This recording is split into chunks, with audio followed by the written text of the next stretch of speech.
നിയമസഭാ തെരഞ്ഞെടുപ്പിന് ഇനിയൊരു 3-3.5 മാസം കൂടി ബാക്കി വെക്കുന്നുള്ളൂ.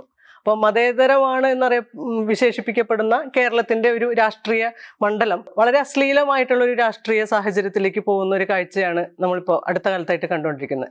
ഏറ്റവും ഒടുവിലായിട്ട് SNDPയും NSSും ചേർന്നിട്ടൊരു സഖ്യം രൂപീകരിക്കാനുള്ള ഒരു ശ്രമം നടത്തുന്നു.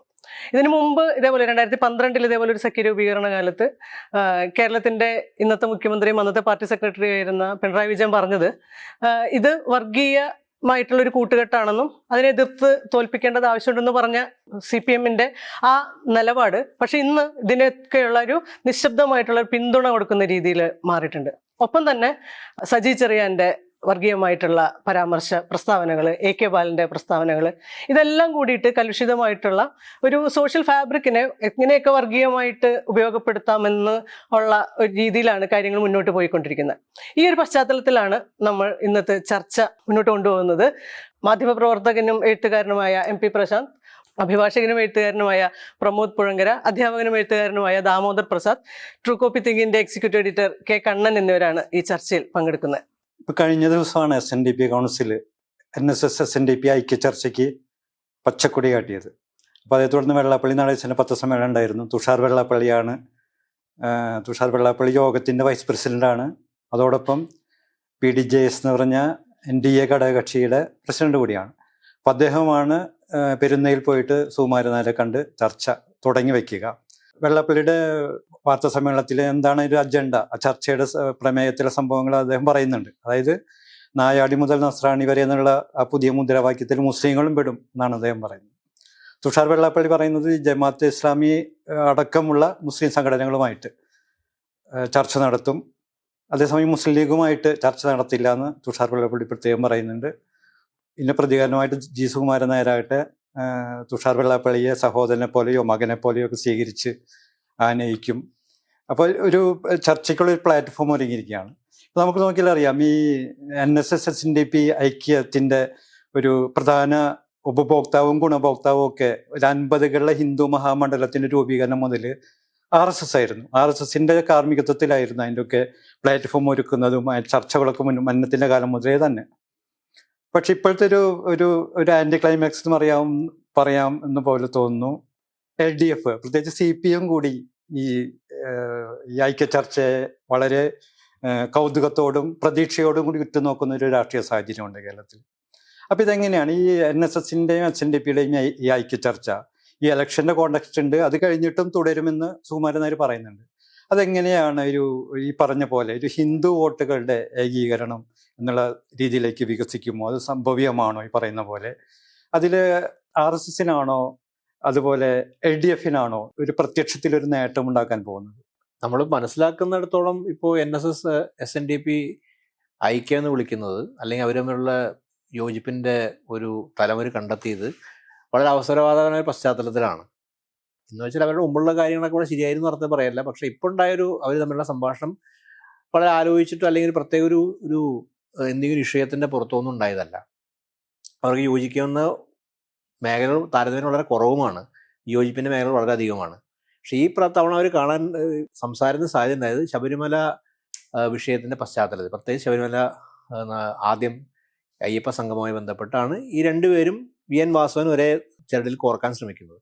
പിന്നീട് വെള്ളാപ്പള്ളിയുടെ ഭാഗത്തുണ്ടായ അനുദിനം എന്നോണം ഉണ്ടായ പ്രസ്താവനകൾ മലപ്പുറത്തിനെതിരെയും മുസ്ലിം ജനസമൂഹത്തിനെതിരെയും ഒക്കെ ഉണ്ടായ നിരന്തരമായ ഭർസനങ്ങൾ, അത് മാധ്യമപ്രവർത്തകർക്കെതിരെയും മാധ്യമപ്രവർത്തകൻ്റെ പേരിൽ പോലും വളരെ വിദ്വേഷജനകമായ പ്രസ്താവന നടത്തുകയും അങ്ങനെ ആ നിലയിൽ വെള്ളാപ്പള്ളിയുടെ പ്രസ്താവനകൾ സമൂഹത്തിൽ വിമർശന വിധേയമാവുന്ന ഘട്ടത്തിൽ NSS ആ സമയത്തും പ്രത്യേകിച്ച് ഒരു മതപരമായ നിലപാട് NS എടുത്തിട്ടില്ല. മതേതരത്വ വിരുദ്ധമായിട്ടോ അല്ലെങ്കിൽ അങ്ങനെ പറയുന്നില്ല. NSന് ഇവരൊക്കെ പരമ്പരാഗതമായ സംവരണ ഒരു നിലപാടാണുള്ളത്. അപ്പോൾ അങ്ങനെ പക്ഷേ ശബരിമല ഒരുവൻ ബന്ധപ്പെടുന്നൊരു ഘടകമാണ്. ഇങ്ങനൊരു പശ്ചാത്തലത്തിലാണ് VD സതീശനെ പോലൊരു നേതാവിൻ്റെ എമർജൻസി ഉണ്ടാവുന്നത് UDF. അത് പ്രത്യേകിച്ച് പഞ്ചായത്ത് തെരഞ്ഞെടുപ്പിന് ശേഷം, നിലമ്പൂർ ബൈയിലേക്ക് ശേഷം VD സതീശനെ പോലൊരു നേതാവിൻ്റെ എമർജൻസും അങ്ങനെ UDFും കോൺഗ്രസും ഒരു മേൽക്കൈ പൊതുവിൽ പ്രകടമാക്കുന്നൊരു രാഷ്ട്രീയ സാഹചര്യം കൂടി നിലനിൽക്കുന്ന ഒരു സിറ്റുവേഷൻ. അപ്പോൾ അയ്യപ്പ സംഗമം, അതിനുശേഷം നടന്ന പഞ്ചായത്ത് തെരഞ്ഞെടുപ്പ്, അതിൽ LDFനേറ്റ ഒരു ആഘാതം, UDFൻ്റെ ഒരു തിരിച്ചുവരവ്, അതിൽ സതീശൻ വഹിച്ച പങ്ക്, സതീശൻ ഇവർക്ക് വഴങ്ങുന്ന നേതാവല്ല എന്നുള്ളത്, ഈ സമുദായ നേതാക്കൾക്ക് വഴങ്ങുന്ന നേതാവല്ല എന്നൊരു തോന്നൽ പൊതുവിലുണ്ട്. ആ പ്രതീതിയാണ് ഉള്ളത്. സതീശൻ ഇത് രാഷ്ട്രീയ സമ്മർദ്ദ ഗ്രൂപ്പ് നിലയ്ക്ക് സതീശൻ ഒരു UDF നേതാവായിരിക്കും, അത് അംഗീകരിക്കാതിരിക്കാൻ നിവർത്തിയെന്ന് എനിക്ക് തോന്നില്ല. അംഗീകരിക്കേ പറ്റൂ. ഒരു ഇടതുപക്ഷത്തിന് പിന്നെയും അവരെ നിരാകരിക്കാൻ പറ്റും. VS അച്യുതാനന്ദനെ പോലെ നേതാവിന് ഈ NSനെയും SNDPയും നിരാകരിക്കാൻ പറ്റും. VM സുധീരനും പറ്റും. പക്ഷേ UDFന്റെ ഒരു നേതാവിന് അങ്ങനെ വരെ നിരാകരിക്കാൻ പറ്റും എനിക്ക് തോന്നുന്നില്ല. പക്ഷെ എങ്കിലും സതീശൻ ഒരു മാതൃകാപരമായ ഒരു നിലപാട് എൻ്റെ അകത്ത് മുമ്പ് സ്വീകരിച്ചു. അതായത് ഈ കക്ഷി നേതാക്കൾ NSSന്റെയും അതുപോലെ തന്നെ ജാതി സംഘടനകളുടെയും അതുപോലെ SNDP പോലെ പ്രസ്ഥാനത്തിൻ്റെയും തിണ്ണ നിരങ്ങേണ്ടവരല്ല, അല്ലെങ്കിൽ കണിച്ചുകൊള്ളതിന് പെരുന്നേ പോയി അവിടെ പോയി കിടക്കേണ്ടവരല്ല എന്ന് പറഞ്ഞു. ഇത് മുമ്പ് തന്നെ സുമാരനാഥൻ പ്രതികരണം ഉണ്ടാക്കിയതാണ്. സുമാരനാഥൻ ഇതിനെ വളരെ മുമ്പ് തന്നെ അതിനോട് ശക്തമായി പ്രതികരിച്ചിട്ടുണ്ട്. കാര്യം വോട്ട് സഹായിച്ചിട്ടുണ്ടെന്നൊക്കെ സതീശനെ കുറിച്ച് പറഞ്ഞിട്ടുണ്ട്. സതീശൻ്റെ നിലപാടുകളുടെ ഒപ്പം തന്നെ സതീശൻ ഈ മലപ്പുറം മുസ്ലിം വിദ്വേഷത്തെക്കുറിച്ചുള്ള വെള്ളാപ്പള്ളിയുടെ പല അഭിപ്രായങ്ങൾക്ക് CPM നിശബ്ദത പാലിക്കുമ്പോൾ അതിന് CPM പരോക്ഷമായ പിന്തുണ കൊടുക്കുമ്പോൾ, നിശബ്ദമല്ല CPM പരോക്ഷമായ പിന്തുണ കൊടുക്കുമ്പോൾ UDFലെ മറ്റു നേതാക്കളും വ്യത്യസ്തമായിട്ട് സതീശൻ ശക്തമായിട്ട് എതിർക്കാറുണ്ട്. അപ്പോൾ ഈ രണ്ടുപേർക്കും അനുഭവീതനായി കഴിഞ്ഞ നേതാവാണ് സതീശൻ. അപ്പോൾ സതീശനെ നിലയ്ക്ക് നിർത്തേണ്ടത് ഈ സമുദായ നേതാക്കളുടെ ഒരു ആവശ്യമാണ്. കാര്യം UDF ഒരു പക്ഷേ ഇലക്ഷനിൽ ജയിക്കാനും തിരിച്ചു വരാൻ സാധ്യത സതീശൻ്റെ ഒരു സാധ്യത നോക്കുമ്പോൾ ഇവർക്ക് ടൈം ചെയ്യാൻ പറ്റാത്ത, ഇവർക്ക് വശമതനാവാത്ത ഒരു ലീഡർ നിലയ്ക്ക് ഇദ്ദേഹത്തിനെ ഏതെങ്കിലും തല UDFന്റെ തന്നെ ഒരു അസ്ഥിരപ്പെടുത്തുക, അല്ലെങ്കിൽ ഭീഷണി ഉയർത്തുക തുടങ്ങിയ കാര്യങ്ങൾ സ്വാഭാവികമായിട്ടും UDFന്റെ അകത്തുള്ള ഒരു കലാപ സാധ്യതകളും കൂടി ലക്ഷ്യം വെക്കുന്നുണ്ട്. ആ നിലയിൽ ആണ് ഈ യോജിപ്പിൻ്റെ തലവർ കണ്ടെത്തുന്നത്. അല്ലാതെ ഒരു പ്രത്യേക വിഷയം മുമ്പ് കഴിഞ്ഞ തൊട്ടു മുമ്പുണ്ടായ സമയത്തിലും ഇവർക്ക് ഈ യോജിപ്പിൻ്റെതായ പല കാര്യങ്ങളും ഇവർ കണ്ട ശ്രമിച്ചു ആ സമയത്ത്. പക്ഷേ ഈ പ്രാവശ്യം ഒരു മുസ്ലിം വിദ്വേഷത്തിൻ്റെ അടിസ്ഥാനത്തിലല്ല എനിക്ക് തോന്നുന്നു ഇതിൻ്റെ അകത്ത് NSS വന്നിട്ടുള്ളത്. NSS ഇപ്പം അങ്ങനെ ഒരു NS സംവരണത്തെ പ്രശ്നമാണ് പറയുന്നത്. മുസ്ലിം ലീഗായിട്ട് NSന്റെ തർക്കം എന്ന് പറയുന്നത് സംവരണം, അത് SNDPയുടെ തർക്കമാണ്. സംവരണത്തെക്കുറിച്ച് NSന്റെ ഭരണഘടന വരുന്ന നയമാണ് NSന്റെ എല്ലാവർക്കും അറിയാം. പക്ഷേ അത് ആ തർക്കം NSന് പല സംഘടനകളായിട്ടുണ്ട്.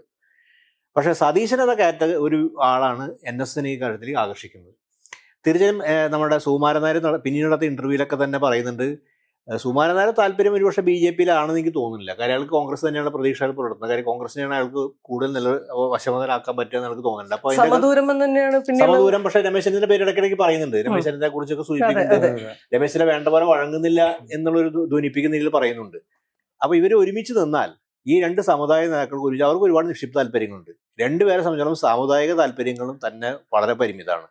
അവർക്ക് കേരളത്തിൻ്റെ ഒരു ഭാവിയെക്കുറിച്ചും വലിയ താല്പര്യങ്ങളൊന്നുമില്ല. രണ്ടുപേരും ഞാൻ വയോജനങ്ങളായതുകൊണ്ട് വയോജന കമ്മീഷൻ ഉണ്ട്, എല്ലാം ഉണ്ട്. വയോജനങ്ങളെ മോശമാക്കി പറയില്ല. കാര്യം അവർ ഒരു പല വി എസ് അതിൻ്റെ വളരെ പ്രായോഗിക സമയത്താണല്ലോ പുതിയ ഒരു രാഷ്ട്രീയം മുന്നോട്ട് വയ്ക്കുന്നത്. അപ്പോൾ വയോജനമായ പക്ഷേ ഇവരെ കേരളത്തിൻ്റെ ഭാവിയെക്കുറിച്ച് ഒരു കാഴ്ചപ്പാടില്ലാത്ത രണ്ട് നേതാക്കളാണ് രണ്ട് സമുദായ നേതാക്കളാണ് വെള്ളാപ്പള്ളി നടേശൻ, സുകുമാരൻ നായർ. ഒരു കാഴ്ചപ്പാടും ഇല്ല അവർക്ക്. വർത്തമാനത്തെക്കുറിച്ചും കാഴ്ചപ്പാടില്ല, ഭാവിയെക്കുറിച്ചും ഇല്ല. ഭൂതകാലത്തെക്കുറിച്ച് വളരെ ആചാരബദ്ധമായിട്ട് എന്തോ കാഴ്ചപ്പാടുണ്ടാകും. അതിൽ ഒരുപക്ഷെ വെള്ളാപ്പള്ളിക്ക് പറയുന്ന ട്രഡീഷൻ ഉണ്ടായിരിക്കാം. അപ്പോൾ ഇതുകൊണ്ട് ഇവരെ സംബന്ധിച്ചോളം ഈ ഒരു നിക്കക്കള്ളിയ സാഹചര്യത്തിൽ യോജിക്കാതെ മറ്റൊരു നിർവാഹമില്ല. അതായത് ഇങ്ങനൊരു പശ്ചാത്തലത്തിൽ UDF അധികാരത്തിൽ വരും, VD സതീശനെ പോലെയുള്ള നേതാവിനെ സംഭവം വളരെ വ്യക്തിപരമായിട്ടുള്ള ഒരു കാര്യത്തിൻ്റെ അടിസ്ഥാനത്തിലാണ് ഈ യോജിപ്പിൻ്റെ ഒരു വഴിവരെ കണ്ടത്. അല്ലാതെ പ്രത്യേകിച്ച് ഒരു രാഷ്ട്രീയമൊന്നും അവർക്ക് പറയാനില്ല. കാര്യം രാഷ്ട്രീയ യോജിപ്പിൻ്റെ ഒരു മണ്ഡലവും ഇല്ല. അപ്പോൾ തൊട്ടു മുമ്പ് ഇത് വെള്ളാപ്പള്ളിയാണ്, നായാടി മുതൽ നമ്പൂതിരി വരെ അത് പൊളിഞ്ഞു പോയതാണ്. പിന്നീട് അതിന് NS പുറത്തു വന്നു. സംവരണം തന്നെയാണ് ഇവർ ഭിന്നിപ്പിക്കുന്ന വിഷയം. കാര്യം നമുക്കറിയാവുന്ന പോലെ ദേവസ്വം ബോർഡിന്റെ സംവരണം എന്നിട്ട് NSന്റെ കാലങ്ങളായിട്ട് നിലപാട് നായന്മാരുടെ ക്ഷേത്രമാണ്. ഇപ്പോൾ തൃശ്ശൂരൊക്കെ പല ക്ഷേത്രങ്ങൾ നായന്മാർ വിട്ടുകൊടുക്കാൻ തയ്യാറില്ല. തൃശ്ശൂർ ഇപ്പോൾ പ്രധാനപ്പെട്ട ഒരു ക്ഷേത്രം എടുക്കുകയാണെങ്കിൽ, പൂരം നടക്കുന്ന പാറമേക്കാവും തിരുവമ്പാടിയാണെങ്കിൽ, അതിലൊന്നും ഒരു തരത്തിലും അവിടുത്തെ ഭക്തരിൽ വലിയ ഭാഗം ഇഴവ സമൂഹത്തും മറ്റു സമൂഹങ്ങളാണെങ്കിൽ അത് വിട്ടുകൊടുക്കാൻ സവർണ തയ്യാറ്, പ്രത്യേകിച്ച് അതൊന്നും തയ്യാറല്ല. അപ്പോൾ അതങ്ങനത്തെ പല കാര്യങ്ങൾ, അതായത് പൊരുത്തപ്പെടാനാവാത്ത മേഖലകൾ ഒരുപാടുണ്ട്. അപ്പോൾ ഈ ദേവസ്വം ബോർഡിന്റെ NS നിലപാടിന് ഒരു കാലത്ത് പിന്നോട്ട് പോകാൻ പോകണില്ല. ഇങ്ങനെ പശ്ചാത്തലത്തിൽ എനിക്കൊന്ന് VD സതീശനെ ബന്ധപ്പെട്ടൊരു അവസരവാദമായ കൂട്ടുകെട്ടാണ് ഉണ്ടായത്. പക്ഷേ നമ്മളെ സംബന്ധിച്ചാൽ ആ കൂട്ടുകെട്ടിൻ്റെ ആഘാതമാണ് കൂടുതൽ പ്രശ്നം. ആ കൂട്ടുകെട്ട് ഈ അവസരവാദപരമാണെങ്കിൽ, പക്ഷേ അതിനുവേണ്ടി ഒരു ഉയർന്ന മുദ്രാവാക്യം എന്ന് പറയുന്നത് മുസ്ലിം ലീഗ് വിരുദ്ധമൊന്നുമല്ല. അതിൻ്റെ അകത്ത് മുസ്ലിമായിട്ട് ഐഡൻറ്റിഫൈ ചെയ്യുന്നുണ്ട്. അപ്പോൾ ജമാഅത്ത് ഇസ്ലാമിയെ സംസാരിക്കുന്നൊക്കെ ഒരു പറയുമെങ്കിൽ കൂടി ആത്യന്തികമായിട്ട് ഒരു മുസ്ലിം വിദ്വേഷത്തിന് ഒരു അടിസ്ഥാനം ഉണ്ടാക്കി കൊടുക്കുന്ന സമീപനമാണ് ഈ കഴിഞ്ഞ കുറച്ച് കാലത്ത് വെള്ളാപ്പള്ളി നടേശൻ നടത്തിക്കൊണ്ടിരിക്കുന്ന നിരന്തരമായ വർത്താനം. അത് ചിലപ്പോൾ അതേപോലൊരു NSന്റെ ഭാഗത്ത് ഉണ്ടാവണം. പക്ഷേ NSന്റെയും പൂർണ്ണമായ മതനിരപേക്ഷ നിലപാടാണെന്ന് എനിക്ക് തോന്നുന്നില്ല. പക്ഷേ ഒരു വിദ്വേഷം അത്ര പറയുണ്ടാവില്ല, വളരെ കരുതി ആലോചിച്ചിട്ടേ കരുതി. പക്ഷേ അങ്ങനെ വരില്ല. അപ്പോൾ ഇവരെ സംബന്ധിച്ചോളം ഇത് ഉണ്ടാക്കാം, ഈ കൂട്ടുകെട്ട് കേരളത്തിൻ്റെ രാഷ്ട്രീയം സംബന്ധിച്ചോളം ഉണ്ടാക്കാൻ പോണ ആഘാതം ചില്ലറയില്ല. അത് വളരെ ഗൗരവമായിട്ട് കാണണം. കാര്യം ആത്യന്തികമായിട്ട് ഇത് ബെനിഫിറ്റ് ചെയ്യാൻ പോകണം. സംഘ് പരിവാറിൻ്റെ ഒരു പൊളിറ്റിക്സ് ഉണ്ട്. സംഘ് പരിവാറിനെ സംബന്ധിച്ച് അധികാരത്തിൽ വരിക എന്നുള്ളത് വളരെ ആസൂത്രിതമായ സാമൂഹികമായ പ്രവർത്തനങ്ങളിലൂടെ സമൂഹത്തെ അതിനെ സജ്ജമാക്കി ഒരു ഹിന്ദു ഏകീകരണത്തിലൂടെ ഒരു അത്തരം രാഷ്ട്രീയത്തിലൂടെയൊക്കെ അവരതിനുള്ള സ്റ്റാമിന ഉണ്ട്. അവരുടെ രാഷ്ട്രീയം അങ്ങനെ തന്നെയാണ്, നമുക്ക് എല്ലാവർക്കും അറിയാവുന്ന കാര്യമാണ്. 100 വർഷമായിട്ട് അവർ നിരന്തരമായിട്ടുള്ള പിന്നോട്ടടിയിൽ ശേഷമാണ് അവർ മുന്നോട്ട് വന്നത്. അപ്പോൾ ആ സംഘപരിവാറിന് സമൂഹത്തിൽ അവർക്ക് അവരുടെ രാഷ്ട്രീയത്തെ പ്രചരിപ്പിക്കാൻ ഏറ്റവും നല്ല അന്തരീക്ഷമായിട്ട്, അതുകൊണ്ട് ഇതിനെക്കുറിച്ച് അവർ വളരെ പ്രതീക്ഷ പുലർത്തുന്ന എൻ്റെ തോന്നൽ. കാര്യം ഇങ്ങനെ വന്നാൽ ഇതിൻ്റെ ഈ ആത്യന്തികമായിട്ട് ഇതിൻ്റെ അകത്തുള്ള സമുദായങ്ങളെയും ഇതിൻ്റെ നേരത്തെ കയ്യിലേക്ക് വരികയാണെങ്കിൽ നായർമാർ വലിയ ഭാഗം തന്നെ BJPയുടെ അനുഭവം പ്രകടിപ്പിക്കുന്നുണ്ട്. അപ്പോൾ അത് കിട്ടിക്കഴിഞ്ഞാൽ അവരുടെ സമയം തെക്ക് ഭാഗത്തൊക്കെ പല മണ്ഡലങ്ങളും സ്വാധീനം ഉറപ്പിക്കാം. സംഘപരിവാറിന് വേണ്ടി ഒരു ആശയം നിർമ്മിതിക്ക് വേണ്ടി, സംസ്ഥാന കേരള നിർമ്മിതിക്ക് വേണ്ടി ആണ് ഈ ഒത്താശ നടക്കുന്നത്. പക്ഷേ ഇത് തിരിച്ചറിയാതെ പോകുന്ന കേരളത്തിലെ കമ്മ്യൂണിസ്റ്റ് പാർട്ടി ഓഫ് ഇന്ത്യ മാർക്സിസ്റ്റാണ്. അവരെ CPM മനസ്സിലാക്കുന്നുണ്ട്. CPMനെ സംബന്ധിച്ചിടത്തോളം ഇതിൽ ഏറ്റവും അവസരവാദ നിലപാട് CPMനാണ്. ഈ ഇലക്ഷൻ്റെ കടമ്പ കടക്കാൻ ഹിന്ദു ധ്രുവീകരണം കൊണ്ട് തെക്ക് ഭാഗത്ത്, കാര്യം ഇവർക്ക് തെക്ക് ഭാഗത്ത് പല വോട്ടും വേണ്ടി 4 ഇവർ പറയും 4 വോട്ടുകൾക്ക് വേണ്ടി, കോൺഗ്രസിന് 4 സീറ്റുകൾക്ക് വേണ്ടി എന്തു ചെയ്യാനുള്ള ഒരു നിലപാടിൻ്റെ ഭാഗമായിട്ട് ഈ ഏകീകരണത്തെയും ഈ രാഷ്ട്രീയത്തെയും CPM വളരെ സൂക്ഷിച്ച് അവർ മനസ്സിലാക്കുന്നുണ്ട്. അതിൻ്റെ അപകടം ഒരുപക്ഷെ CPM മനസ്സിലാക്കും. പക്ഷേ ഈ കടമ്പ കടന്നാൽ നമുക്ക് ഇതൊക്കെ മറികടക്കാലോ എന്ന് തോന്നലായിരിക്കാം. ഈ ഇലക്ഷൻ കടമ്പ കഴിഞ്ഞാൽ പിന്നെ നമുക്ക് പിന്നെ അതൊക്കെ തിരുത്താലോ എന്നുള്ളത്, തിരുത്താൻ പറ്റില്ല. കാര്യം ഇത് തിരിച്ചടി തന്നെയായിരിക്കും ഉണ്ടാകുന്നത്. ഇത് കേരളത്തെ സംബന്ധിച്ചിടത്തോളം അപകടകരവും ആപൽക്കരവുമായിട്ടുള്ളൊരു കോമ്പിനേഷനാണ്. ഇത് പലതവണയും പരീക്ഷിക്കപ്പെട്ടതാണ്. ഈ കോമ്പിനേഷൻ സംഘപരിവാർ വളരെ കാലങ്ങളിൽ പരീക്ഷിക്കാൻ ആഗ്രഹിക്കുന്നതാണ്. കഴിഞ്ഞ തവണ ഹിന്ദു മഹാമണ്ഡലമാണെങ്കിലും കഴിഞ്ഞ വെള്ളാപ്പള്ളി നടേശനും സുമാരത എത്തിച്ചേർന്ന സമയത്തൊക്കെ സംഘപരിവാറിന് ഈ താല്പര്യം ഉണ്ടായിരുന്നു. അതിപ്പോൾ സ്വാഭാവികമായിട്ട് ഇവരെത്തിച്ചേർന്നത് ഇപ്പോൾ സംഘപരിവാർ ആസൂത്രണം ചെയ്തല്ലെങ്കിൽ കൂടി ഇവരെത്തിച്ചേർന്നതാണ്. അപ്പോൾ ഈ താല്പര്യം അതുണ്ട്. ഇത് കേരളത്തിന് അപകൽക്കരമാണ്. ഇടതുപക്ഷ അപകൽക്കരമാണ് കേരളത്തിൻ്റെ ഒരു പൊതു സ്വഭാവത്തിന്. മതേതരമാണോ കേരളം എന്നൊക്കെ നമുക്ക് ഒരുപക്ഷെ ആദർശാത്മകമായ രീതിയിലാണ് പറയും. പക്ഷേ കേരളത്തിൻ്റെ സാമൂഹിക, കേരളത്തിൻ്റെ ആധുനിക സമൂഹ രൂപീകരണത്തിൻ്റെ പ്രത്യേകതയാണ്. അതിനിപ്പോൾ ആകസ്മിക പല കാരണം ഉണ്ടായിരിക്കും. നവോത്ഥാനത്തിൻ്റെ ചരിത്രം ഉണ്ടായിരിക്കാം. ശ്രീനാരായണ ഗുരുവിൻ്റെയും അയ്യങ്കാളുടെയും തുടങ്ങി ഒരുപാട് ജോൺ ജോസഫ് പാമ്പാടിയൊക്കെ ഒരു പല പ്രവർത്തനങ്ങളുമായിട്ട് അടിത്തട്ട് ഉയർന്നതുമായിട്ട് നമ്മുടെ സാമൂഹ്യ രൂപീകരണത്തിൽ ഒരു സമ്മിശ്ര ജീവിത വ്യവസ്ഥയുണ്ട്. അത് സക്കരെ മലയുടെ ഭാവി എന്നൊക്കെ പറഞ്ഞാൽ കാര്യം, നമ്മുടെ ഒരു മുസ്ലിം നടത്തുന്ന ഒരു ഹോട്ടലിൽ അവിടെ തൊഴിലാളികൾ വിവിധ മതസ്ഥരായിരിക്കും. ഒരു ഹിന്ദു നടത്തുന്ന ഒരു ടെക്സ്റ്റൈൽ ഷോപ്പിൽ അതിൻ്റെ ഉപഭോക്താക്കളും അവിടെയൊക്കെ മറ്റു മതസ്ഥരാണ്. അപ്പോൾ ഒരു സമ്മിശ്രമായൊരു ജീവിത വ്യവസ്ഥക്കായിരുന്നു. ഒരു ക്രൈസ്തവ നടത്തുന്ന സ്കൂളിൽ അല്ലെങ്കിൽ ഒരു ക്രൈസ്തവനായ സ്കൂളിൽ പഠിക്കുന്ന മറ്റു വിദ്യാർത്ഥികളായിരിക്കും. അപ്പോൾ അങ്ങനെ വളരെ വ്യത്യസ്തമായൊരു സാമൂഹ്യ അവസ്ഥയെ നമുക്ക് ഇത് മറ്റ് സംസ്ഥാനങ്ങൾ വളരെ വ്യത്യസ്തമാണ്. നമ്മുടെ റെസിഡൻസ് അസോസിയേഷൻ ആണെങ്കിലും നമ്മുടെ ജീവിത വ്യവസ്ഥകളൊക്കെ തന്നെയാണ് ഈ സമ്മിശ്രം. ആ സമ്മിശ്ര ജീവിത വ്യവസ്ഥയിൽ നമ്മുടെ സാമ്പത്തികമായ ജീവിത വ്യവസ്ഥയിലൊക്കെ ആഘാതം ഏൽപ്പിക്കാൻ പ്രാപ്തമാണ്. കാര്യം ഇത് ലക്ഷ്യം വെക്കുന്ന സംഘപരിവാറിന് ആ ധ്രുവീകരണം ആവശ്യമാണ്. അതേ നിലയ്ക്ക് ആ ധ്രുവീകരണം വന്നോട്ടെന്ന് അവർക്ക് ആഗ്രഹമുണ്ട്. കാര്യം എന്നാൽ മാത്രമേ ഹിന്ദു ഏകീകരണത്തിലൂടെ ഇവർക്ക് എന്നീ തരത്തിൽ സാധ്യത ഉയർക്കാൻ പറ്റുള്ളൂ. ആ അജണ്ടയിലേക്ക് പോകുന്നുള്ളതാണ് വ്യക്തിപരമായിട്ട് നമുക്ക് എല്ലാവർക്കും പക്ഷേ ഒരു ഭീഷണിയായിട്ട് തോന്നുന്നൊരു കാര്യം. നേരത്തെ പറഞ്ഞല്ലോ, VD സതീശനെ മുൻനിർത്തി രൂപപ്പെട്ട ഒരു സഖ്യമാണ് SNDPയുടെയും NSSന്റെയും എന്ന് പറയുന്നത്. അത്രയ്ക്ക് എന്താ പറയുക, ലഘൂകരിച്ച് കാണേണ്ട ഒന്നാണോ ആ ഒരു സഖ്യം എന്നുള്ളതാണ്. കാരണം ഇത് പിണറായി വിജയൻ ഹിന്ദു പത്രത്തിൽ നൽകിയ ഒരു അഭിമുഖത്തിൻ്റെ ആ സമയത്ത് തന്നെ ഇതൊരു പാറ്റേൺ ആയിട്ട് രൂപപ്പെട്ടിട്ടുണ്ട്. മുസ്ലിം വിദ്വേഷ പ്രചാരണം എന്നുള്ളതിൻ്റെ ഒരു സംഗതി തുടക്കം മുതലേ. അപ്പോൾ CPMന്റെ പ്രഖ്യാപിത നിലപാടിൽ നിന്നോ വ്യത്യസ്തമായിട്ടല്ല സജി ചെറിയാനോ AK ബാലനോ പോലുള്ള ആളുകളൊക്കെ ഈ മുസ്ലിം വിദ്വേഷ പ്രത്യക്ഷമാണത്. അത് പാർട്ടി ഒരിക്കലും അതിനെ തിരുത്താൻ പോയിട്ടുമില്ല. ഇതിൻ്റെ ഗുണഭോക്താക്കൾ എന്നുള്ള ഒരു ബൈ പ്രോഡക്റ്റ് എന്നുള്ള രീതിയിൽ സംഘപരിവാറിന് ഗുണകരമാവുന്നു എന്നുള്ളതല്ല, ഒരു വലിയ പ്ലാനിൻ്റെ ഭാഗമായിട്ട് തന്നെ രൂപപ്പെടുന്ന ഒരു കാരണം. BDJSന്റെ തുഷാർ വെള്ളാപ്പള്ളി എന്ന് പറയുന്നത് SNDPയുടെ ഒരാൾ മാത്രമല്ല, BDJSന്റെ കൃത്യമായിട്ടുള്ള നേതാവും കൂടിയിട്ടാണ്. അപ്പോൾ അതുകൊണ്ടൊക്കെ തന്നെ എന്ന് മാത്രമല്ല CPMന് ഇത് മനസ്സിലാവാതെ പോവുകയോ അല്ലെങ്കിൽ പിന്നീട് ഒരു കാലത്ത് തിരുത്താമെന്ന് വ്യാമോഹിക്കുകയോ ചെയ്യുന്ന ഒരു സംഗതി പോലും അല്ലെന്ന് എനിക്ക്. ഇതിനകത്തൊക്കെ പരസ്പര ധാരണകളോ അന്തർധാര സജീവമാണെന്ന് വേണം നമ്മൾ മനസ്സിലാക്കാൻ. എന്താ പ്രമോദൻ എന്താ തോന്നുന്നു? അല്ല, ഇപ്പോൾ സതീശനെ സംബന്ധിച്ചിട്ടുള്ള ഒരു തർക്കം മാത്രമല്ല ഇത്. ഇപ്പോൾ രാമപ്രസാദ് പറഞ്ഞതും അങ്ങനെയല്ല. ഇപ്പോൾ ഈ അവസാന ഘട്ടത്തിൽ അത് രൂപപ്പെടുന്നതിൻ്റെ ഭാഗമായിട്ട് അതിന് സംഘപരിവാറിൻ്റെ ഇന്ത്യയിലെ രാഷ്ട്രീയ അധികാരവുമായിട്ട് കൃത്യമായ ബന്ധമുള്ള ഒന്നാണ്. സംഘപരിവാർ നേരിട്ട് അതെപ്പോഴും ഒരു സമൂഹത്തിൽ അതെവിടെ ഉണ്ടാകുന്ന ഒരു രാഷ്ട്രീയ അധികാര വ്യവസ്ഥ, അതിൻ്റെ ഒരു പ്രത്യയശാസ്ത്ര രൂപങ്ങളും വളരെ കൃത്യമായിട്ട് നമ്മളിപ്പോൾ സാമ്രാജ്യത്വ ഗൂഢാലോചന എന്ന് പറയുന്ന ഒരു 4 ആൾ എവിടെയെങ്കിലും ഒരു മുറിയെടുത്തിരുന്ന് ഗൂഢാലോചന നടത്തുന്ന ഒരു പരിപാടിയല്ല. ഒരു വ്യവസ്ഥ, ഒരു ഇക്കോസിസ്റ്റം രൂപപ്പെടുകയും അതിൻ്റെ ഉള്ളിൽ അതിനെ ഉപജീവിക്കുന്ന അതിൽ നിന്നും ഉണ്ടാകുന്ന നിരവധിയായിട്ടുള്ള പൊടിപ്പുകളും നിരവധിയായിട്ടുള്ള ഉപവ്യവസ്ഥകളും ഒക്കെ ആയിട്ട് രൂപപ്പെടുക. അതിനെ രൂപപ്പെടുത്തിയ പ്രധാന വ്യവസ്ഥയുടെ നേരിട്ടുള്ള ഇടപെടൽ വേണമെന്നില്ല. ആ വ്യവസ്ഥ രൂപപ്പെട്ട് കഴിഞ്ഞാൽ സ്വാഭാവികമായിട്ടും ഇത് രൂപപ്പെടും. ഈ രൂപപ്പെടലിൻ്റെ ഭാഗമായിട്ടാണ് ഇപ്പോൾ നമ്മളിന്ന് ഒക്കെ കാണുന്ന പോലെ ഇപ്പോൾ 2020 NDA ആയിട്ട് ചേരുന്നു. അപ്പോൾ അതെങ്ങനെയാണ് ചേരണമെന്ന് വെച്ചാൽ സ്വാഭാവികമായിട്ടും ഈ BJPയുടെ സംഘപരിവാറിൻ്റെ ഒരു അജണ്ടയുടെ ഒപ്പം ഇത്തരത്തിലുള്ള ആളുകൾക്ക് നിൽക്കാവുന്ന ടെക്നോക്രാറ്റ്സിന്, അതുപോലെ തന്നെ ഒരു അപ്പർ മിഡിൽ ക്ലാസ്സിനും എലീറ്റ്സിനും എല്ലാം നിൽക്കാവുന്ന ഒരു സ്വാഭാവികമായ ഒരു രാഷ്ട്രീയ ആവാസ വ്യവസ്ഥ, അത് കേവലമായ രാഷ്ട്രീയ അധികാര വ്യവസ്ഥ മാത്രമല്ല, ഒരു പ്രത്യയശാസ്ത്ര ആവാസ വ്യവസ്ഥ കൂടി ഇന്ത്യയിൽ രൂപപ്പെട്ടിട്ടുണ്ട്. ഇതിൻ്റെ ഭാഗമായിട്ടാണ് നമ്മളിപ്പോൾ വടക്കേ ഇന്ത്യയിലൊക്കെ ഈ ഇത്തരമൊരു ഈ നേരത്തെ പറഞ്ഞ മിഡിൽ ക്ലാസ്സും അർബൻ എലീറ്റ്സും ഒക്കെ അടങ്ങുന്ന ആളുകൾ എത്തുന്നത്. അതല്ലാത്ത ആളുകളുടെ വലിയ തോതിലുള്ള വോട്ട് വാങ്ങിയിട്ടാണ് അവരെത്തുന്നത്. അത് വേറൊരു വിഷയം. ഇത് കേരളത്തിലും ഇത് സാധ്യമാണ്. ഈ 2020 ഒക്കെ ചേർന്നതോടുകൂടി അത് വന്നു കഴിഞ്ഞു, അത് കൃത്യമായി കഴിഞ്ഞു. ഇതിനൊപ്പം ചേർന്നിട്ട് തന്നെയാണ് നമ്മൾ ഈ NSSൻ്റെയും SNDPയുടെയും ഇത് കാണുന്നുണ്ട്. SNDPയെ വാസ്തവത്തിൽ സംഘപരിവാർ ഉപയോഗിക്കാൻ തുടങ്ങിയിട്ട് BDJSനെ അതിനാണ് ഉണ്ടാക്കിയത്. SNDP കൃത്യമായിട്ട് ഉപയോഗിക്കുക. ഇതിവർ ഇന്ത്യയുടെ പല ഭാഗങ്ങളിലും പ്രയോഗിച്ച ഒന്നാണ്. പക്ഷെ അവിടെയൊക്കെ BJPക്ക് നേരിട്ട് തന്നെ സംഘടനാശേഷി, RSSനും BJPക്കും വളരെ കൃത്യമായിട്ടുള്ള സംഘടനാശേഷിയുള്ള സ്ഥലങ്ങളാണ് ഈ കൗബെൽറ്റ് എന്ന് പറയുന്നത്. അവിടെ മറ്റ് സംഘടനകളുടെ ചുമലിൽ ചാരിയിട്ടോ അവരുടെ കൈ പിടിച്ചിട്ടോ പോകേണ്ട ഒരു പ്രശ്നം അവർക്ക് അത്ര നേരിടുന്നില്ല. എന്നാൽ കേരളം അങ്ങനെയല്ല, വേറൊരു തരത്തിൽ. കേരളത്തിൻ്റെ ഈ നേരത്തെ പറഞ്ഞ ഒരു പ്രത്യേക മിശ്രിതം ഉണ്ടല്ലോ, കേരളത്തിൻ്റെ രാഷ്ട്രീയ സാമൂഹ്യ ജീവിതത്തിൻ്റെ ഒരു പ്രത്യേക മിക്സ്ചറുണ്ട്. അതിൽ കടക്കണമെങ്കിൽ തീവ്ര ഹിന്ദുത്വം കൊണ്ട് മാത്രം മതിയാവില്ല എന്നൊരു പ്രശ്നം അവർ നേരിടുന്നുണ്ട്.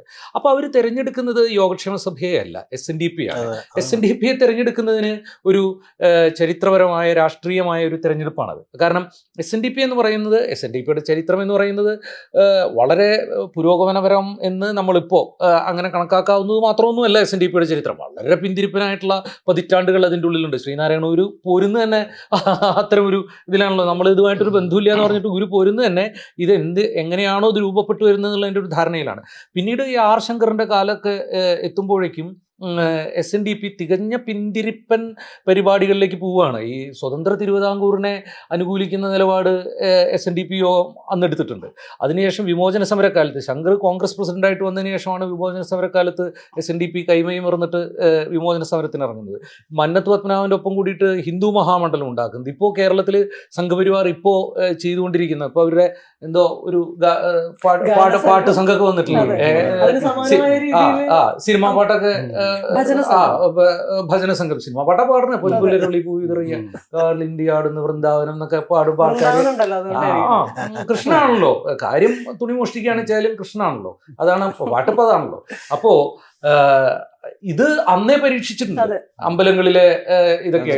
വീണ്ടും പക്ഷെ വാസ്തവത്തിൽ അത് അന്ന് ഈ ന്യൂനപക്ഷ വിരുദ്ധത എന്ന് പറയുന്നത് ക്രിസ്ത്യാനികളിലെയും പ്രമാണിമാരുടെ താല്പര്യങ്ങളുടെ ഒരു പ്രശ്നമാണ്. അത് വിദ്യാഭ്യാസ താല്പര്യം, പള്ളിയുടെ നേരിട്ടുള്ള താല്പര്യം. അത് കഴിഞ്ഞ് ഒരു 57 ആകുമ്പോൾ ഇവർക്കൊക്കെ ഒരു പൊതുശത്രുവിനെ കിട്ടി. കമ്മ്യൂണിസ്റ്റുകാരെന്ന് പറയുന്ന ഒരു പൊതുശത്രുവിനെ കിട്ടി. എല്ലാ തരത്തിലുള്ള ഭൂവുടമകളും എല്ലാ തരത്തിലുള്ള കേരളത്തിൽ അന്ന് വലിയ ക്യാപിറ്റലിസ്റ്റുകൾ എന്ന് പറയാവുന്ന ആളുകളില്ല. ചെറിയ അതിൽ തോട്ടമുടമകള്, ഭൂവുടമകള്, ഈ പറയുന്ന കായൽ രാജാക്കന്മാര്, പിന്നെ കത്തോലിക്ക പള്ളിയുടെ വളരെ കൃത്യമായിട്ടുള്ള ആഗോള കമ്മ്യൂണിസ്റ്റ് വിരുദ്ധ മുന്നണിയുടെ മുമ്പിലാണ് കത്തോലിക്ക പള്ളി ഉണ്ടായിരുന്നത്. അതൊക്കെ കൂടി ചേർന്നിട്ട് അപ്പോൾ ഇവരെല്ലാം ഒത്തുചേർന്നു അതിൽ. അപ്പോൾ SNDPയുടെ പാരമ്പര്യം എന്ന് പറയുന്നത് പിന്തിരിപ്പനായിട്ടുള്ള പാരമ്പര്യത്തിൻ്റെ വലിയ ഒരു കാലമുണ്ടായിരുന്ന ഒരു സാധനമാണ്. ശ്രീനാരായണ ഗുരുവിൽ പോലും, ശ്രീനാരായണ ഗുരുവിൽ പിന്തിരിപ്പൻ എന്നല്ല പറയുന്നത്, അല്ല അതങ്ങനെ ചേർത്ത് വായിക്കേണ്ടതല്ല. പക്ഷെ ശ്രീനാരായണ ഗുരുവിൽ പോലും ഹിന്ദു മതത്തിൻ്റെ ഈ അദ്വൈത സിദ്ധാന്തത്തിൻ്റെയും അതുപോലെ തന്നെ അതിൻ്റെ ഉള്ളിലുള്ള ഇതിനെയൊക്കെ, അതുകൊണ്ടാണ് ശ്രീനാരായണ ഗുരുവിനെയും അയ്യങ്കാളിയും നമ്മൾ ഒരുമിച്ച് പറയാൻ പറ്റില്ല. അയ്യങ്കാളി ഒരു പൊളിറ്റിക്കൽ ഇക്കോണമിയുടെ സമരത്തിലേക്ക് മറ്റൊരു രീതിയിൽ കൂടി കടന്നൊരാളാണ്.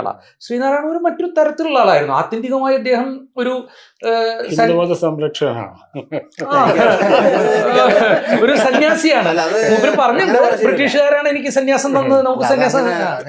ഹിന്ദുമത സംരക്ഷകനല്ല, അത് കുറച്ചുകൂടി ലളിതവൽക്കരിക്കുന്ന ഒരു സാധനമാണ്. അങ്ങനെയല്ല, അതിനെ പൊളിക്കുകയാണ് മൂപ്പര് ചെയ്തേക്കുന്നത്. പക്ഷെ പൊളിക്കുമ്പോഴും പരിമിതികൾ ഉണ്ടായിരുന്നു. അത് സ്വാഭാവികമാണ്. ഇപ്പം എല്ലാവരും തൊഴിലാളി വർഗ വിപ്ലവത്തിന് ആഹ്വാനം ചെയ്യണമെന്ന് നമുക്ക് വാശി പിടിക്കാൻ പറ്റില്ല ചരിത്രത്തിൽ. അതിൻ്റെ അല്ല ഞാൻ പറയുന്നത്, SNDPയുടെ ചരിത്രത്തിലുടനീളം അവർക്ക് ഈ പിന്തിരിപ്പൻ ധാര അതിൽ വളരെ സജീവമാണ്.